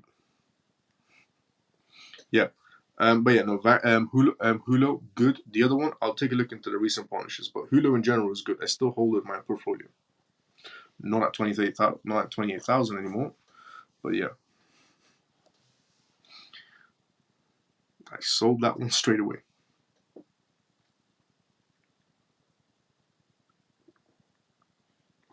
But also you learn the game of patience as well. You learn the game of patience when it comes to some crypto projects. Because I knew it was a legitimate project. So I thought, I'll just let it ride. Whatever happens, happens.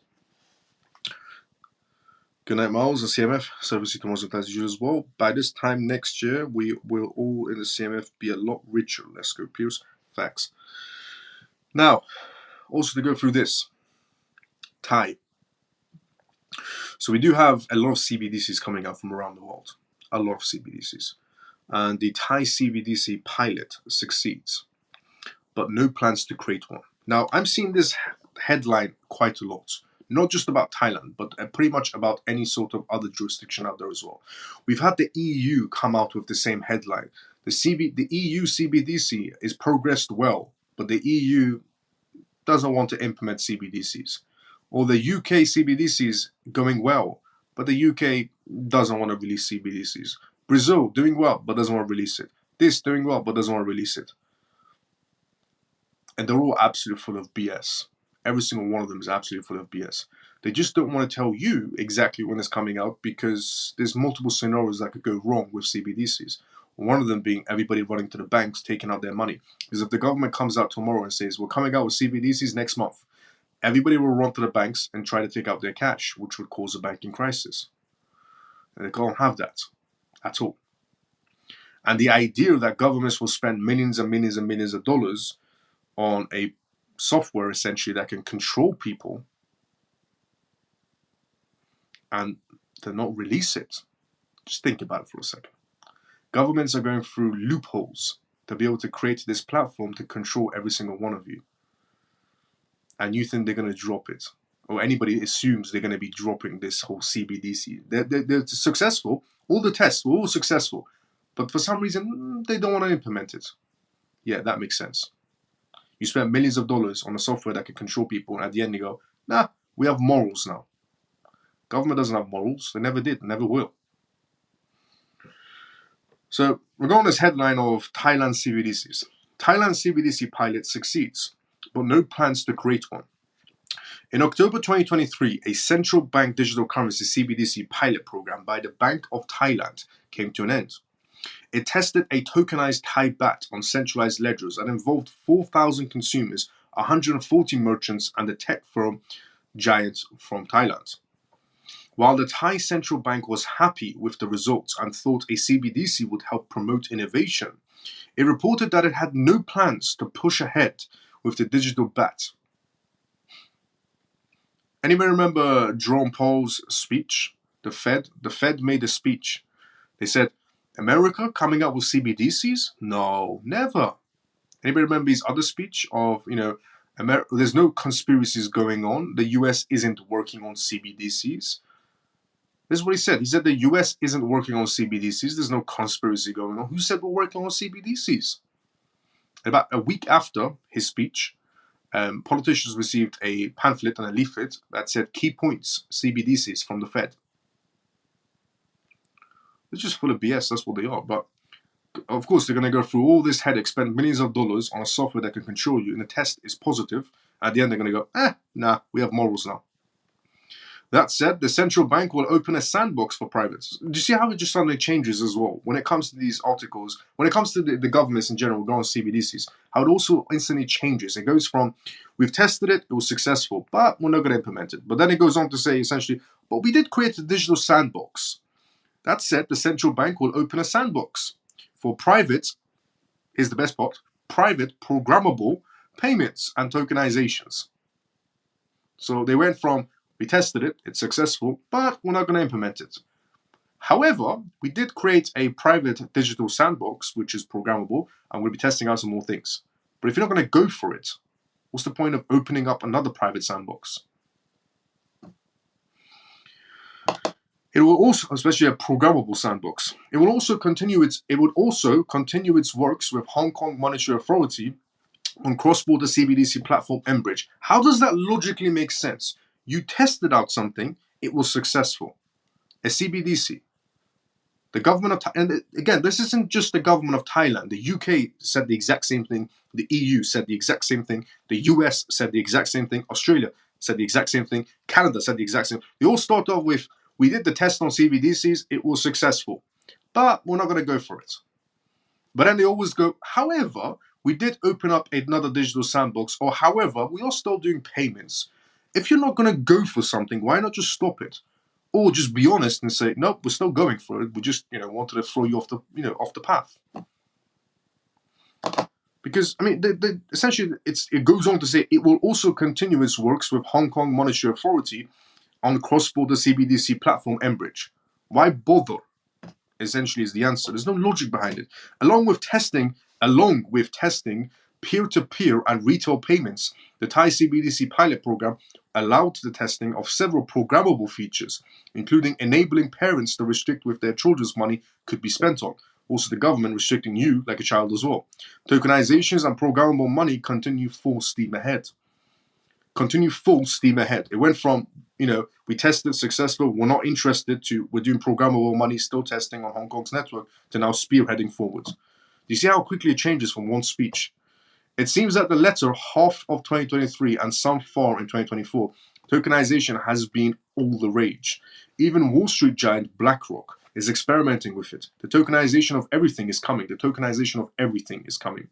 In addition to this, the idea of programmable money seems to be finally making its way into the mainstream. The Thai trial parents could restrict with what their kids spend their digital bats on. That's the restriction they're coming up publicly and saying. So parents can control their children's CBDC. Okay, that's what the government's saying. The government in Thailand is saying, as a parent, CBDCs are good because you get to control what your child spends his money on. You get to control, if your child can buy alcohol, let's say, or if your child could buy, fruits and veg, for example. Now, some parents might look at this and go, "Oh, that's good. I can control what my child spends his money on, so he doesn't spend it on, bad things for himself." But the bigger picture is, if you can control your child on CBDCs, then that means the bigger picture is the government can control you like a child. The same way you can control your child on that CBDC, the bigger picture is they can control you on the CBDC as well. It doesn't take a genius to figure it out. In addition to this idea, they're trying to give this idea of, the parents. You're a parent. You should care about your child. You can control their spendings. Make sure they spend on the right things. The way they're coming into this is just funny. Now, parents could restrict their kids could spend digital bats on. Still, it has long been suggested that CBDCs could be used to stimulate specific sectors of the economy, and that central banks could program them with expiry dates, use cases, restrictions, and more. Of course, the idea of giving central banks such a power hasn't been met with universal enthusiasm. Of course not. Who's going to be lining up for that? While few would argue against the idea that welfare payments should be used for food, medicine, essentials, many argue that giving central banks this sort of control over citizens' money is a slippery slope. It definitely is. Because they can turn around and say to you, who did you vote for? No, we don't like it. Or what did you say? No, we don't like it. Already they're telling you what to say and what not to say. Imagine when they have full control of your money. Pretty much you can just kiss your life goodbye. Unsurprisingly, attitudes towards CBDCs vary widely from country to country. While they face the strongest opposition in countries like the United States and the United Kingdom, in countries like the United Kingdom and the US, they're against CBDCs. Yeah, because, depends if you're not brain dead. Those in developing countries like Nigeria and Indonesia view them in the most favorable light. That is an absolute lie. Okay. Regarding they're saying the United Kingdom and the US are against CBDCs, the people. That's true.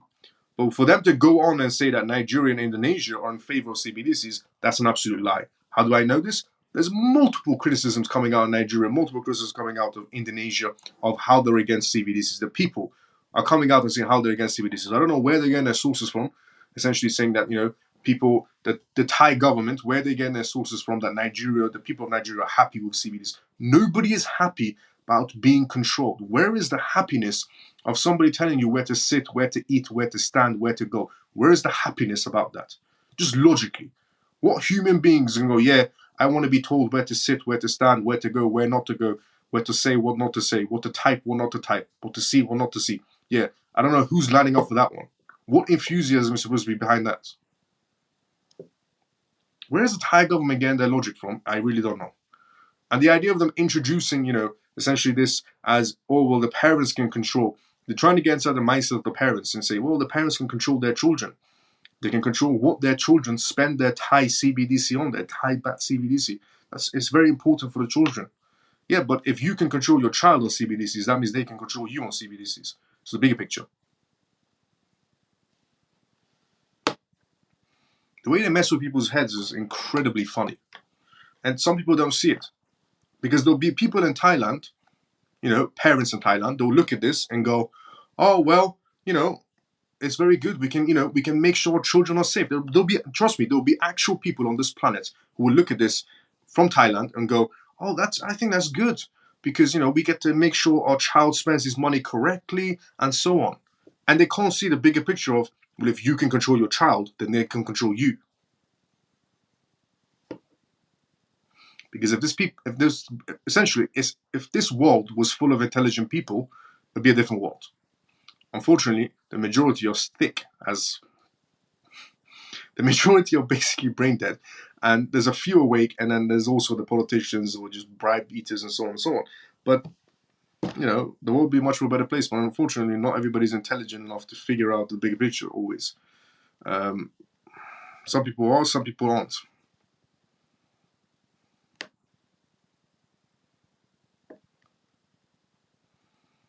And again, I've said this before as well regarding China, for example.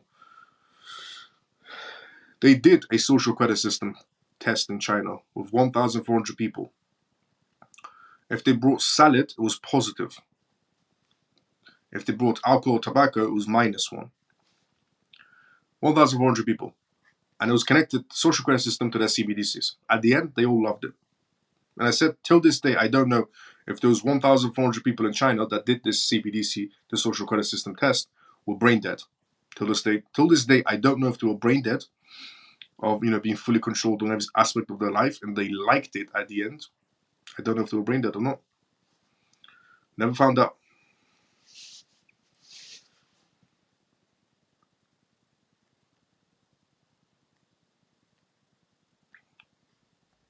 Facts is what Shirley said. Just to clarify for the family, my comment about Ripple doesn't care about my personal portfolio. It doesn't mean that they're being hobrized. They know what they're doing. Their focus is to build a global financial future. So just sit back and have faith, and we'll be fine. It might be a year or it might be 5 years, depending on our financial goals. Yep. They think we're all stupid, I swear. Yeah. The majority are, though. I mean, we explained it yesterday from the crypto scams that were happening. I explained to everybody yesterday regarding 2 projects that tanked, that got rug pulled, 2 major projects that got rug pulled yesterday. And I explained to everybody how thick people are sometimes, where people were apologizing to the person that scammed them. I'm not going to name who the crypto influencers was, but there were crypto influencers yesterday. So for a while now, some particular crypto influencers were promoting the same projects. And surprise, surprise, those projects got rug pulled. I said the interesting part was the comment section of the video they released yesterday. The same crypto influencers that were promoting those rug pull projects, those pumps and dumps, created videos saying, oh, I never knew this was going to happen. I thought they were legitimate. One of the CEOs of the projects didn't even bother mentioning his name, because his name started with Mohammed, and he thought if he puts down a company house, people will make fun of him. How does that even make sense? But the funny part was the comment section, which explains how thick people really are. The comment section was people apologizing to the crypto influencer.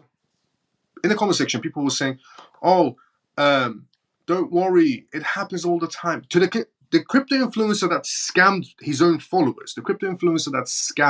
followers, okay? He made a video saying, I never knew this. If I ever find out who it is, I'm going to do this and that. You're not going to do anything, but if I will do this and that and so on. And in his comment section, his own followers that were just scammed on that same night were writing comments as, I can't believe they made you look like the villain. What? This guy on purpose promoted a pump and dump scam on you, got paid out for it, and you're here commenting, I can't believe they made you look like the villain. It explains how, thick people are really. And it goes back to the same question of, and this wasn't the only comment. Believe me, if you looked at that comment section, you will lose brain cells of how thick people really can be. And it goes back to that same thing where, essentially I said to people, somebody asked me the question of how do these people that scam people sleep at night? I said they sleep like a baby. The people that scam people sleep like a baby. Because the people that get scammed, in most cases, are too thick to realize and they'll get scammed again. I mean, the comment section should explain it. The people inside that comment section will be scammed again and again and again. And I don't know if after the 10th time they might start waking up and realize the person they're apologizing to is the person scamming them. But it just goes back to that scenario of, how thick people really are. So unfortunately, they think we're all stupid, I swear. Not all. The majority, yes. There's a lot of intelligent people on this planet who instantly realize they're being scammed or, scams coming to approach them. But the majority don't realize it. And I'll give you another experience, okay? This one's from my own personal experience. And no word ever lie. Okay, this is from my own personal experience. And it's not related to crypto, but it is related to another scam. Where, I'm not going to name who this person was, but one of my father's clients was a doctor. Okay, one of my father's clients is a doctor. He's a retired doctor. And this story is about 4 years old. And I've never forgotten about it. But this story is about 4 years old of how thick people really are. By the way, this guy was a doctor, PhD doctor, private hospital, and he was retired. At the time, when I met him for the first time, he was retired. And he was just at home or going on a vacation and so on. So my father, he goes to me, this doctor, he needs, he's getting approached by some bank in Dubai. And they're telling him about oil investments. I thought, okay, that's interesting. My father said, do you want to, see what's going on? You might want to get involved in that scenario? And I said, well, I'll definitely take a look into it. And he said, well, I'm going to meet the doctor later on. I'm going to go to him and we're going to talk about some other plans we're doing. Do you want to come and have a conversation with him? I said, sure, why not? So I went with my father. We saw his clients. We're having a conversation and so on. And then, as we're sitting down, the doctor goes, yeah, there's an oil company in Dubai. They want me to invest. They've sent me their portfolio, and they sent me the bank details and so on, and the bank website. I was like, okay, that's interesting. I thought, can I just see the bank, website and see the portfolio details and so on? The doctor said, yeah, sure, no problem. And so as I was looking into it, I thought this website looks a bit off. I thought the bank website looked a bit slightly off. And then I said, do you mind if I just do a little bit more research while you guys are having a conversation? He said, yeah, sure, go ahead. I thought, okay. I started doing a little bit more research. And then I found the original bank, and the fake bank they made. And I put it next to each other. Okay?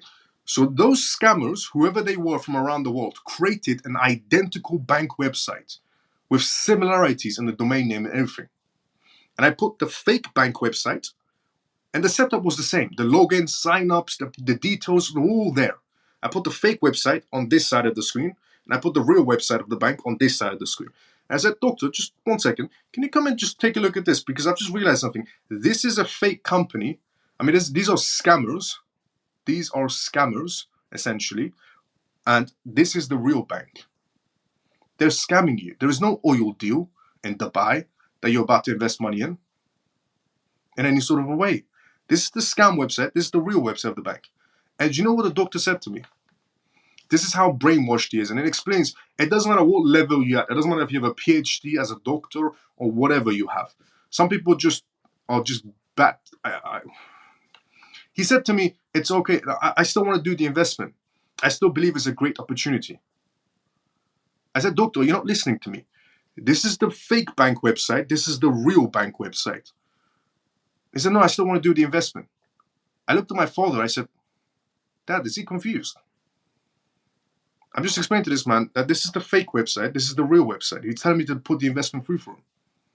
He said, no, if he wants the investment, do it for him. I said, I showed my dad, I showed my father. I said, just look at this, fake, real. He said, well, if he wants to do it, let him do the investment.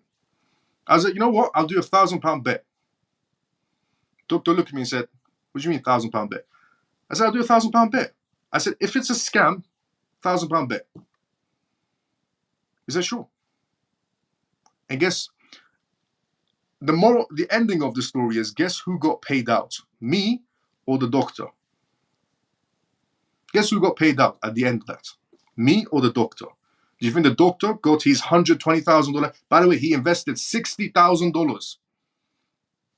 He's a PhD doctor. He invested $60,000 even after I showed him the fake and real website. He invested $60,000. He did 2 payments.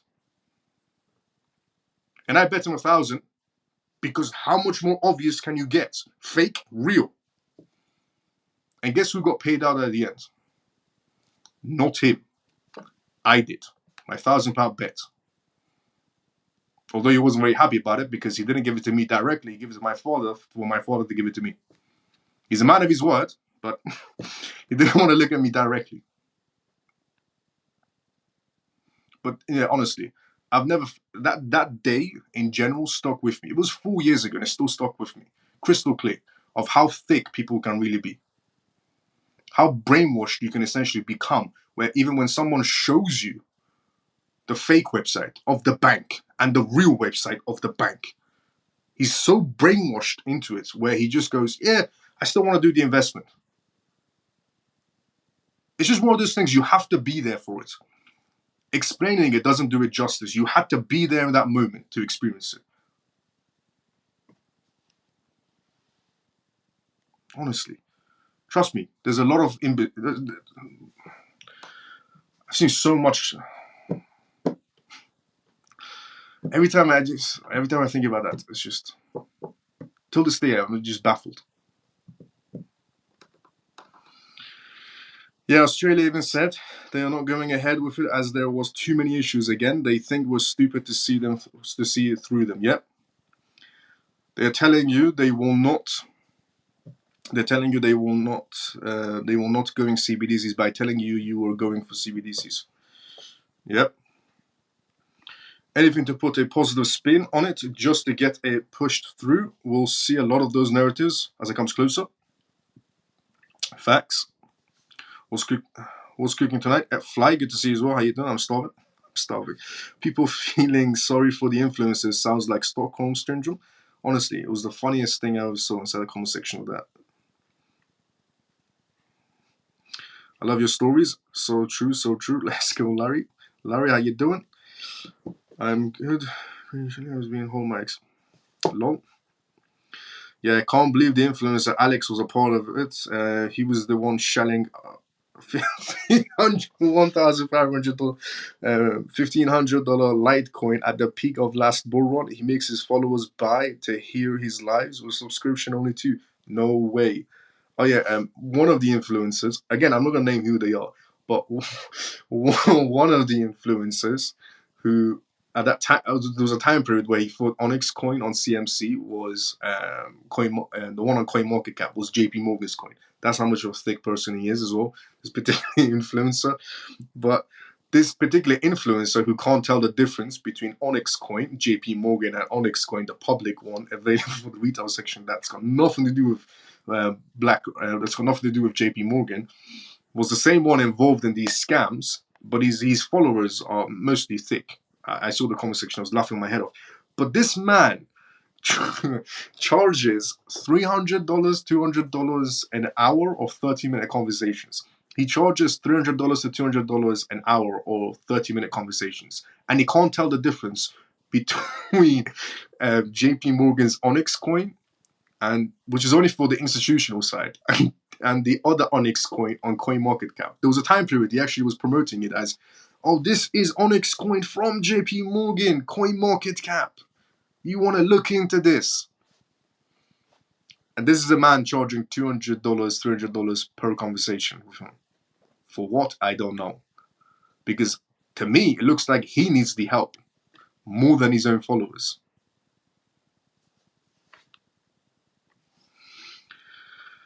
Yeah, can't believe the influence. Yeah. Hi, Miles and CMF. I'm late. Any XRP news? Yeah, at the beginning of the case, at the beginning of the live show, we went through regarding. Obviously, at the end of the live show, we'll do a gist of every news we talked about, and a lot of news we talked about. We're still not done. There's a lot of things to go through. But yeah, the Ripple news, when we do the gist, I'll tell you.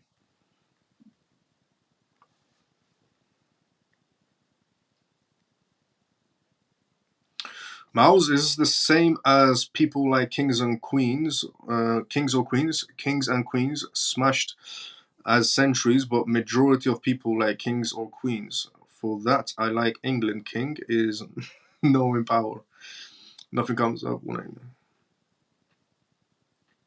Most common scams, they say you want $1 million. That's all you have to do is cover the transfer fees. Yeah, which is the dumbest thing ever. Let's go flight. Which is always the dumbest thing ever. We're going on that scam as well. Okay, now moving away from thick scams to an interesting news where Congress and the FBI is cracking down on the crypto scene. The FBI. So it's, I mean, we already had the SEC involved, the CFTC involved, Congress involved, Sleepy Joe involved, and now we have the FBI involved. US Congress steps up against unregistered crypto services. Despite the US Congress' inability to implement comprehensive cryptocurrency regulations, it does not shy away from imposing sanctions, particularly legal actions and investigations are initiated within their jurisdictions against crypto companies, providing unregulated services today. Today, the FBI is now involved of going after crypto companies. Today, the FBI also issued a warning to US citizens about using unregistered crypto transfer services. We last heard about the MSB licensing during the applications by X, formerly known as Twitter, after Elon Musk took over the platform, applied for MSB registration in all states to offer financial services and essentially succeed in many states. The FBI statement reads, now this is from the FBI for United States citizens. Now, whatever happens in the US is also going to be happening in other G20 countries as well. I've said this many times. Whatever happens in any G20 country is going to be happening in other G20 countries. They're all under the same declaration that was signed in New Delhi. In New Delhi last year in the G20 summit, for every single G20 country to be on the same sets of regulations, because they said the same way we treat the planes in the sky is the same way we're going to be treating the crypto space, where everybody has the same rules, with obviously some extra ones, but the majority will be the same. So if the FBI is coming in to do a speech to the US citizens, we're going to have the UK having their own equivalent, and Canada having their own equivalent, Australia their own equivalent, and so on and so on and so on. But FBI is the first one. The FBI statement reads, a very few simple steps can prevent the unintentional use of non-compliant services. For example, avoid crypto companies that do not collect Know Your Customer, KYC, information when necessary. Check their money transfer licensings, is what essentially the FBI is saying. The gray area of cryptocurrencies.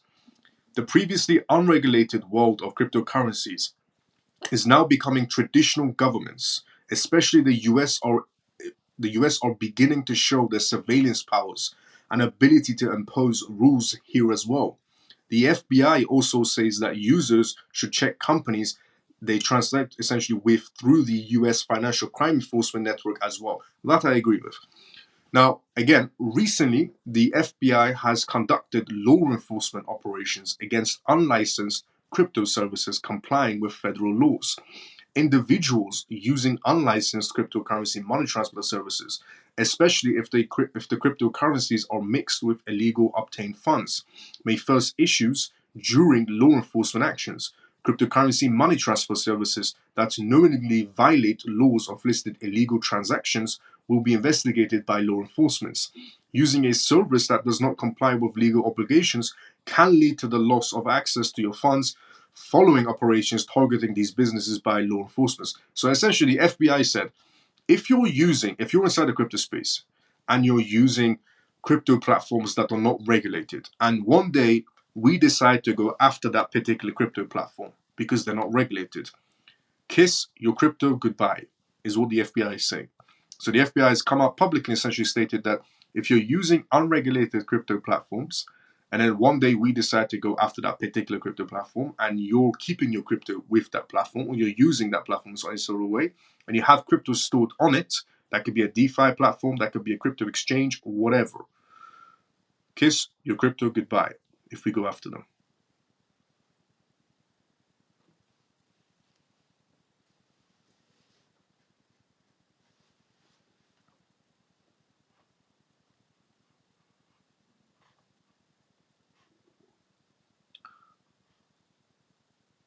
Okay, thanks.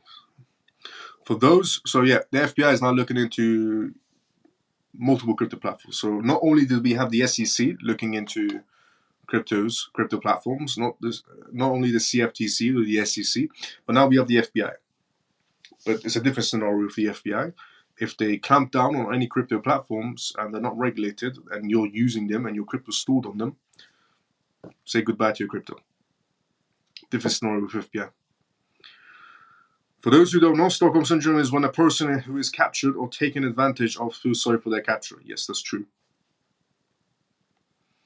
Thank you for that. You still haven't mentioned your channel miles. You still haven't monetized your channel miles.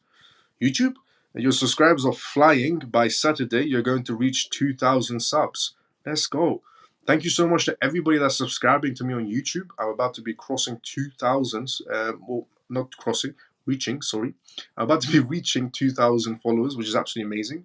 Might not seem like a lot to a lot of people, but 2,000 subscribers on YouTube is a lot to me. So thank you so much to everybody that's been subscribing to my YouTube channel. This live show is, by the way, live on YouTube and X. That's why the comment section is mixed with YouTube and X, which means people can communicate with each other through YouTube and X on the same live show. Genuinely, thank you so much to everybody that's been following me on YouTube and subscribing to me on YouTube. And the reason why I haven't monetized this is because I need 4 hours of watch hours on YouTube before you can monetize anything regarding adverts on videos and so on. Hope they are not going after the cold wallets. No, the FBI isn't going after cold wallets because that's not what their aim is. Their aim is essentially crypto platforms. Get air-gapped, cold wallet, and then no reason to worry, family. Fair enough, Jason. Fair enough. Now, one other thing to go through as well. The International Monetary Fund. The International Monetary Fund has a nasty case of misplaced priorities.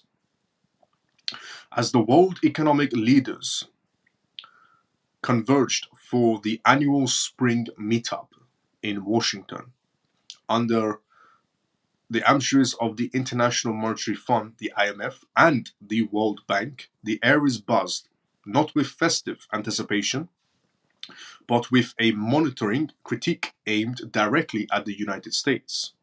So the World Bank, the International Monetary Fund are coming to Washington, which they're going to have big conversations. It's always going to be revolving around CBDCs and blockchain.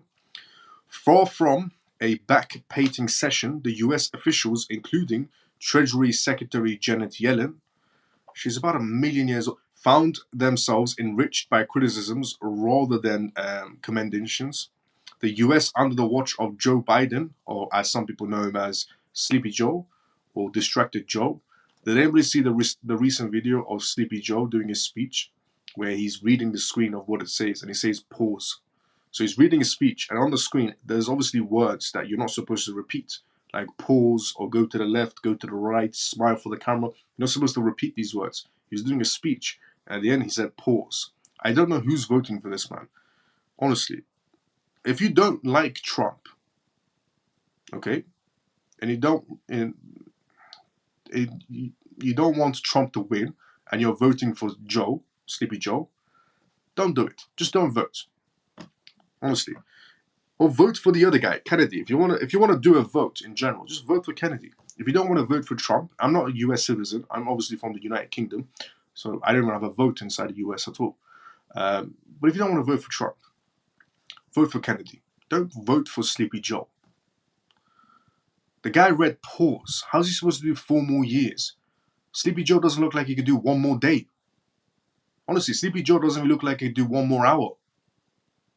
He looks tired. He looks miserable. He looks like he needs a nap. How's he going to do 4 years?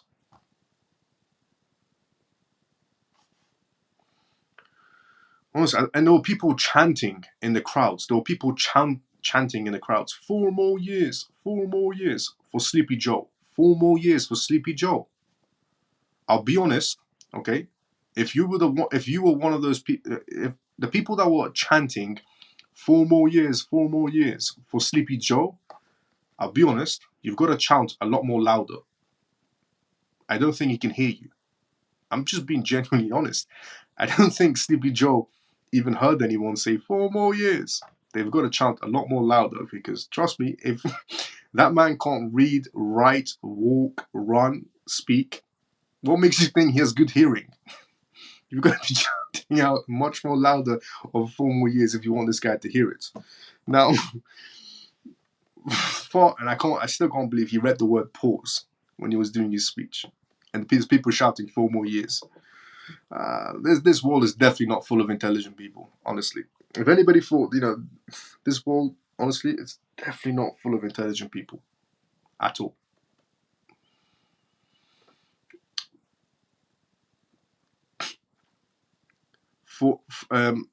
So the U.S. under the watch of Joe Biden is where we were. The U.S. under the watch of Joe Biden was ready to bask in the glow of their economic policies, which they believed had blustered the global economy. But reality had a different script, waiting in the wings, with criticism lobbied from multiple fronts, from policy missteps to economic mismanagements, um, painting a different picture on the global economic giants. Economic tensions rises amidst global policy debates. The week kicked off Federal Reserve Chair Jerome Powell, shaking the entire financial industry. His admission that the interest rates would remain elevated to temper an overheated American economy was unexpected and unwelcome news. The ramifications of this stance were immediate, with global markets thrown into this heresy and international policymakers scrambling to assess the impact on their own economies. International Monetary Fund Managing Director Christian did tip her hat to the US for its role in nudging the global growth forecast upwards, but she quickly tempered her praise with caution, indicating the US economy was running a tad too hot for comfort.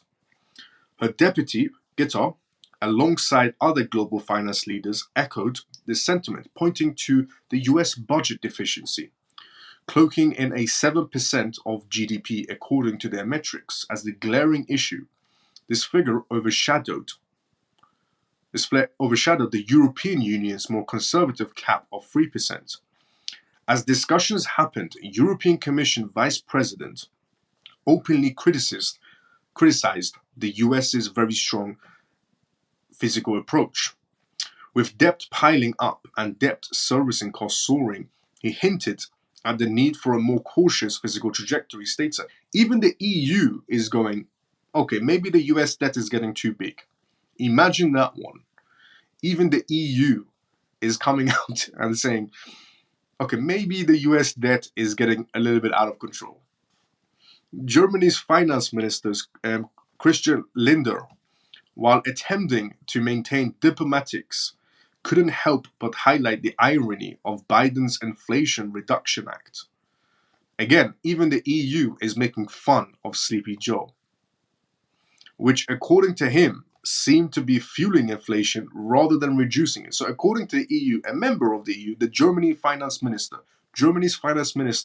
has taken a poke at Sleepy Joe and essentially said that Sleepy Joe's Biden's Inflation Reduction Act, obviously Biden is very, proud of his name. He wanted to put it there for history to be known that Biden was the fool that inflated the market. Because why would he put his name on that? The Biden Inflation Reduction Act. He's going to go down in history as a moron. But the German finance minister essentially said the Biden Inflation Reduction Act didn't really work out as it's supposed to do, and it's rather the opposite. Instead of reducing inflation, it's increased it. The global repercussions of US economic decisions. The effects of US policies were payable across continents. From Europe's financial capitals to the emerging markets of Brazil and South Africa, leaders shared concerns over the prolonged high interest rates in the US and their destabilizing effects on global financial markets.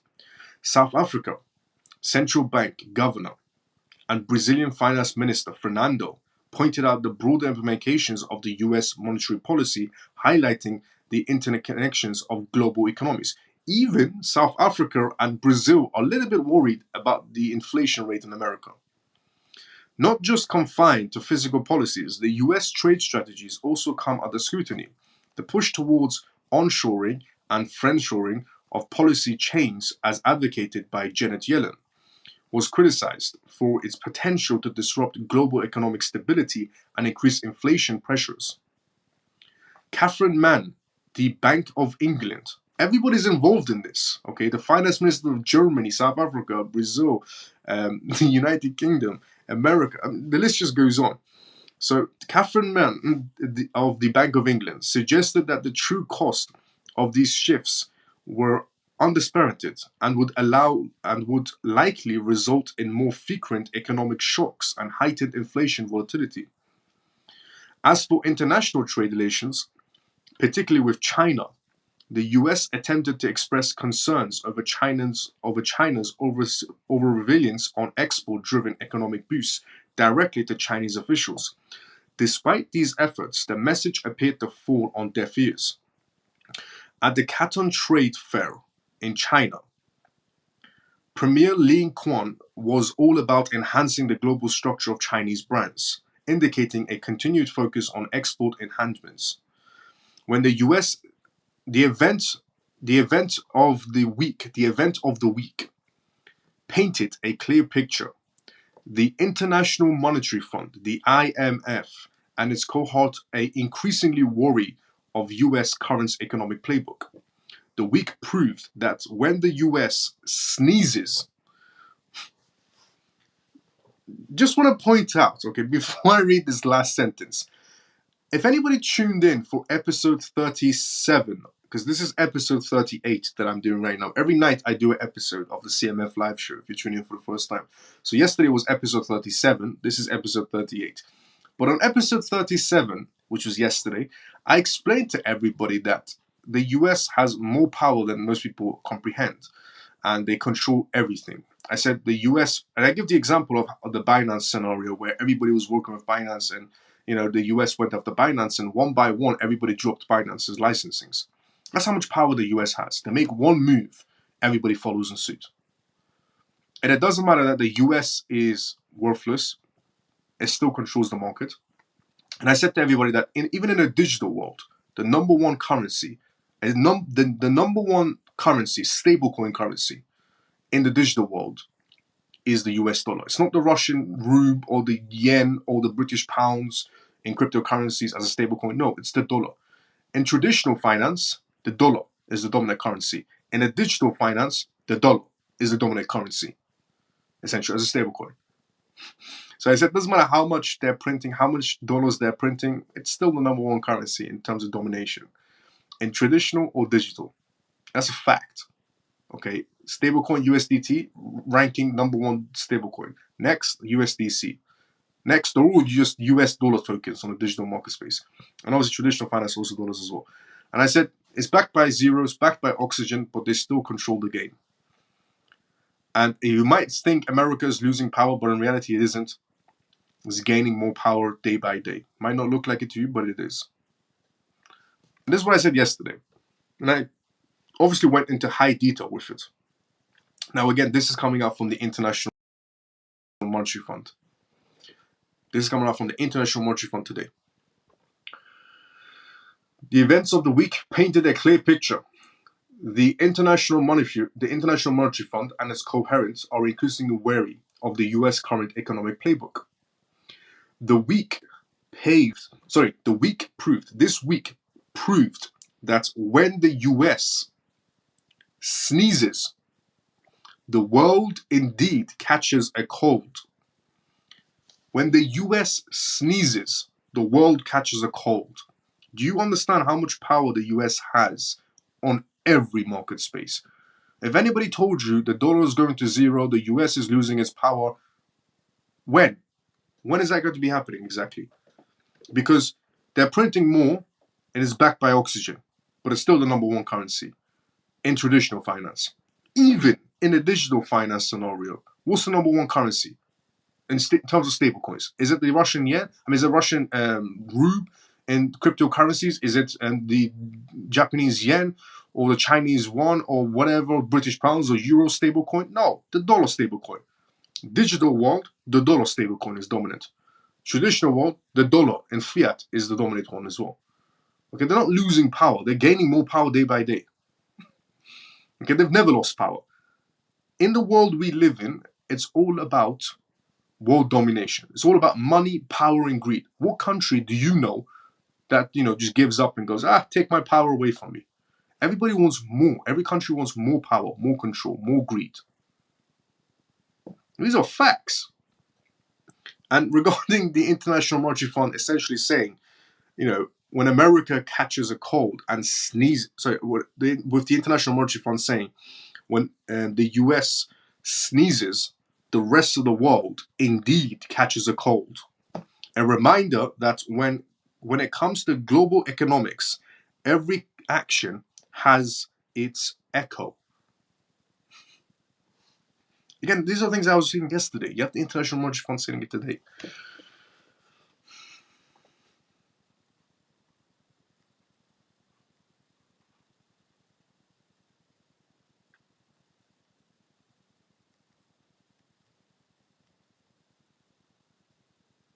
I'm just going to the comment section before we go.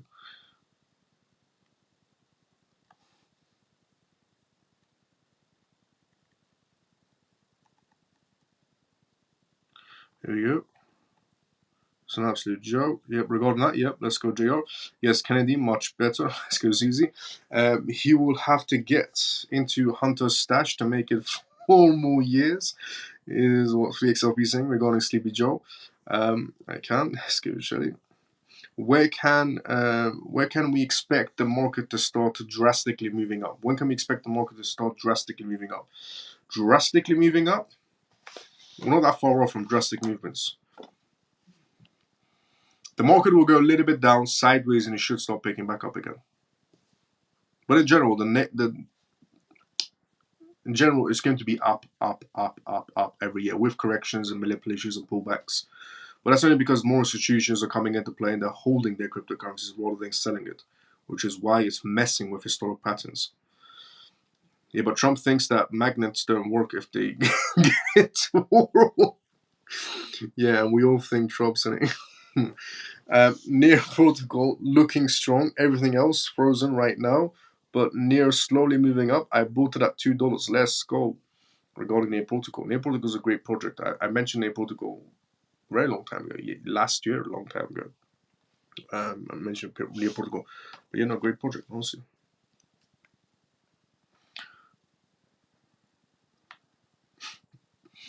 Now, we do have a little bit more news as well, but we'll leave it for tomorrow for episode 39 of this live show. So I just want to say, if you're watching this live show for the first time ever, and you genuinely enjoyed it, you can tune into this live show every single night and watch it live on X or live on YouTube, because we're on both of them right now. So genuinely mean it. If you did enjoy it, tune into it every single night and engage in the comment section as well. With all the members inside the comment section are all CMF members, and this live show is called CMF Live Show, and it's completely free. Everything I provide is completely free of source. Every night we all come here, we talk about what's happening around the world. I share the recent news and share some perspectives on it using some sort of factual information. But it's an amazing place to be and tune in every single night. So if you enjoy this live show, if you're watching this on X, drop a follow, tune into it every single night. And if you're watching on YouTube, subscribe to me because I'm almost at 2,000 followers. Let's go on YouTube. Honestly, if you enjoyed it, drop a like. Now, thank you. This is the best show. I learned a lot. Get some rest, my brother. Let's go, Abel. So yeah, genuinely, and regarding this live show, the CMF live show, It's recent news that's happening around the world, and we do Q&As, which means if you have any questions, put those in the comment section. And also, we have a Telegram group as well, if you want to join it. Again, it's completely free. The Telegram link is on my X profile and on my YouTube profile, depending on where you're watching from. So join the Telegram group as well. Amazing place to be inside. Everybody's very respectful. We have all types of people from around the world, different backgrounds, different jobs. Everybody's always, there to help you out, especially if you're beginning inside the crypto space. Nobody will charge you money. We believe, and I believe, that education should remain free at all times. So no charge whatsoever on anything I do. Should be free source education at all times. So yeah, join the CMF. Now we have come to the endings of this live show, which means I'm going to be doing the outro of this live show right now. Good night, brother Miles and CMF. Below, see you tomorrow, same time as usual, brother. And the outro of this live show is, by the way, this is episode 38. Episode 39 is going to be tomorrow. 11:25 p.m. UK time is when this live show starts. 11:25 p.m. UK time every single night. On X Live and YouTube at the same time. It's called the CMF live show. I've been doing this live show for over a year now. Over a year, but I started on TikTok every single night. Over a year. And then we moved over to X because we have freedom of speech. Because of Elon Musk, I have freedom of speech on X. And I can talk about things that really do matter. So that's what we do on X now. So thank you, Elon Musk, for freedom of speech. Thank you. This is the best show I've learned. Scar We'll see you tomorrow sometime as usual. Below, see you tomorrow, but sometimes as usual. Best up-to-date crypto show in the world. All for free too. Take care, Miles and family. Ray, see you tomorrow, but sometimes as usual. Thank you for the kind words. Thank you as always, Miles. Take care of CMF. Senator, thank you so much for the kind words as well. See you tomorrow sometime as usual. You do spaces now. I don't know if there's any available. Let's see. Good night, Miles and CMF. Coin, see you tomorrow sometime as usual. Below, I don't know. If I do go tomorrow, I'll let everyone know. Hey, Miles, I caught the last minutes of the show. Thanks for all you do for our family daily. Let's go, Scott. No problem, brother. Good to see you as well, Scott. How's your parents' business and how are you? I'm doing great, Scott. Business going very well as well. Parents doing very well as well. Thanks so much for asking. I sent you a DM, Scott. I'll definitely take a look at it. By the way, let's do a quick gist of what we talked about, just in case for anybody that tuned in late as well. The quick gist essentially was of everything we talked about. We talked about the international monetary. If you tuned in late, let me just give you a gist, because I did say I'm going to do gist as well. So if you tune in late into this live show, the gist of everything we talked about was the International Monetary Fund criticizing essentially the movements in the market and the inflation being too high and how the US essentially is in control of everything. The next news we talked about was the US Congress, essentially an FBI. The FBI is cracking down inside the crypto space as well. And if they go after crypto platforms that you're involved with, then you're most likely going to be losing your assets. And you should only be using regulated crypto platforms inside the United States, is what the FBI is saying now. We also talked about the Thai CBDC and how programmable CBDCs are on the way, and how a lot of governments tell people, they've tested on CBDCs, but they're not going to go ahead with it, but they're still spending more money on research, which is all absolute BS. And the Thai CBDC, they said parents can control their children's spendings on CBDCs. So if the parents can control their children's spendings on their CBDCs, then that means the government can control the parents on their spendings as well, which is the big picture that they didn't say, obviously, inside the Thai government speech. Why would they? And so as we talk about regarding CBDCs, and then we also talk about Franklin Templeton, and how Franklin Templeton is going to be the first one to do transactions on the blockchain regarding government funds. So, for example, the leading asset manager, Franklin Templeton, will allow customers to exchange shares of its Nasdaq-listed on-chain U.S. government money fund, FOBXX, with each other. Now, FFOB was launched in session 2021 and exposed and investors to American government securities cash and repurchase agreements. It initially runs on Stellar blockchain. This is on the Stellar blockchain and Matic blockchain as well. And also, FOBXX is the first US registered fund to use blockchain to process transactions and record share ownership. First time ever from Franklin Templeton. Runs on Stellar and also Stellar blockchain, and also runs on Matic's blockchain. Massive news from Franklin Templeton. The next news we also talked about on today's live show was regarding Morgan Stanley. Morgan Stanley is getting prepared to enter the crypto space regarding BTC ETFs first. They're getting 15,000 of their brokers ready to enter the crypto space, to give crypto services, essentially on Bitcoin ETFs first. But 15,000 brokers from Morgan Stanley is about to be entering the race. We also talked about the countersuing that's going on. So not only is Ethereum being looked into and also MetaMask being sued into, but there's a countersuing going on with the company behind MetaMask suing the SEC. So the SEC is suing the MetaMask, and the company behind MetaMask is essentially countersuing the SEC. There's two suings going on technically on Ethereum scenario. We also talked about Ripple, and we also talked about Square on today's live show as well, how Square has decided to go heavily inside the crypto space as well. And they're going to be going into 10% of sales can go into Bitcoin now. So if you're using Square for your business, 10% of those transactions can be equivalent to Bitcoin as well. And also Stripe. Stripe is now re-entering into the crypto space as well, with Stripe's CEO saying crypto utility is here.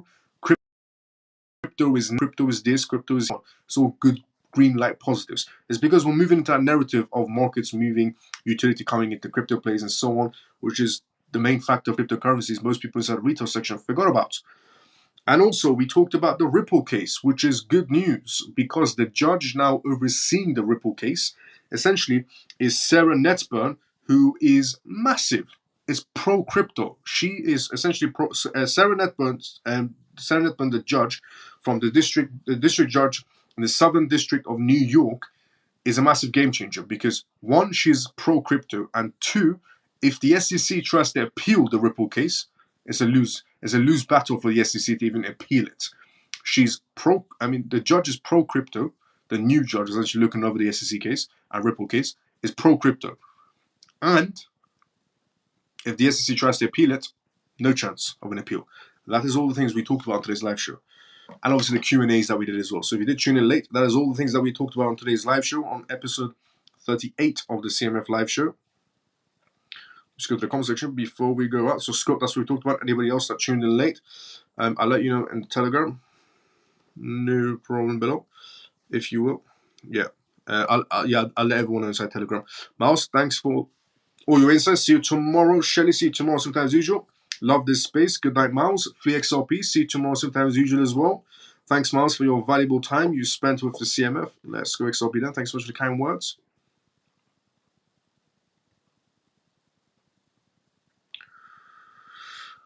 I am dollar cost averaging to Ethereum last several weeks because of gas fees. When I was saying ETFs, fair enough, fair point. Good night, Miles of CMF. Thank you, Miles, for all your facts, night here, and all your time spent for us. Let's go freedom forever. Thanks for the updates, my mentor and my friend. Let's go, Scott. Honestly, I just want to say thank you so much to every single person that's been tuned into the essentially tonight's live show on episode 38 of the CMF live show. Absolutely amazing. Thanks so much to everyone that tuned in, especially from the CMF that tunes in every single night. And if you're new, you're watching this, if you enjoyed it, drop a follow on X and subscribe to me on YouTube because we're live on both of them. You can tune into this live show every single night, 11:25 p.m. UK time. So, now I'm going to be doing the outro of this live show, which is, thank you so much to everybody that tuned in. Thank you so much to everybody that's been tapping on the screen on X, tapping on the screen on YouTube, retweeting this live show on X. I will see everybody tomorrow, same timing as usual. Everybody have a great day or a good night, depending on where you are around the world. CMF, have a great day or a good night, depending on where you're around the world. I will see everybody tomorrow, same timing as usual.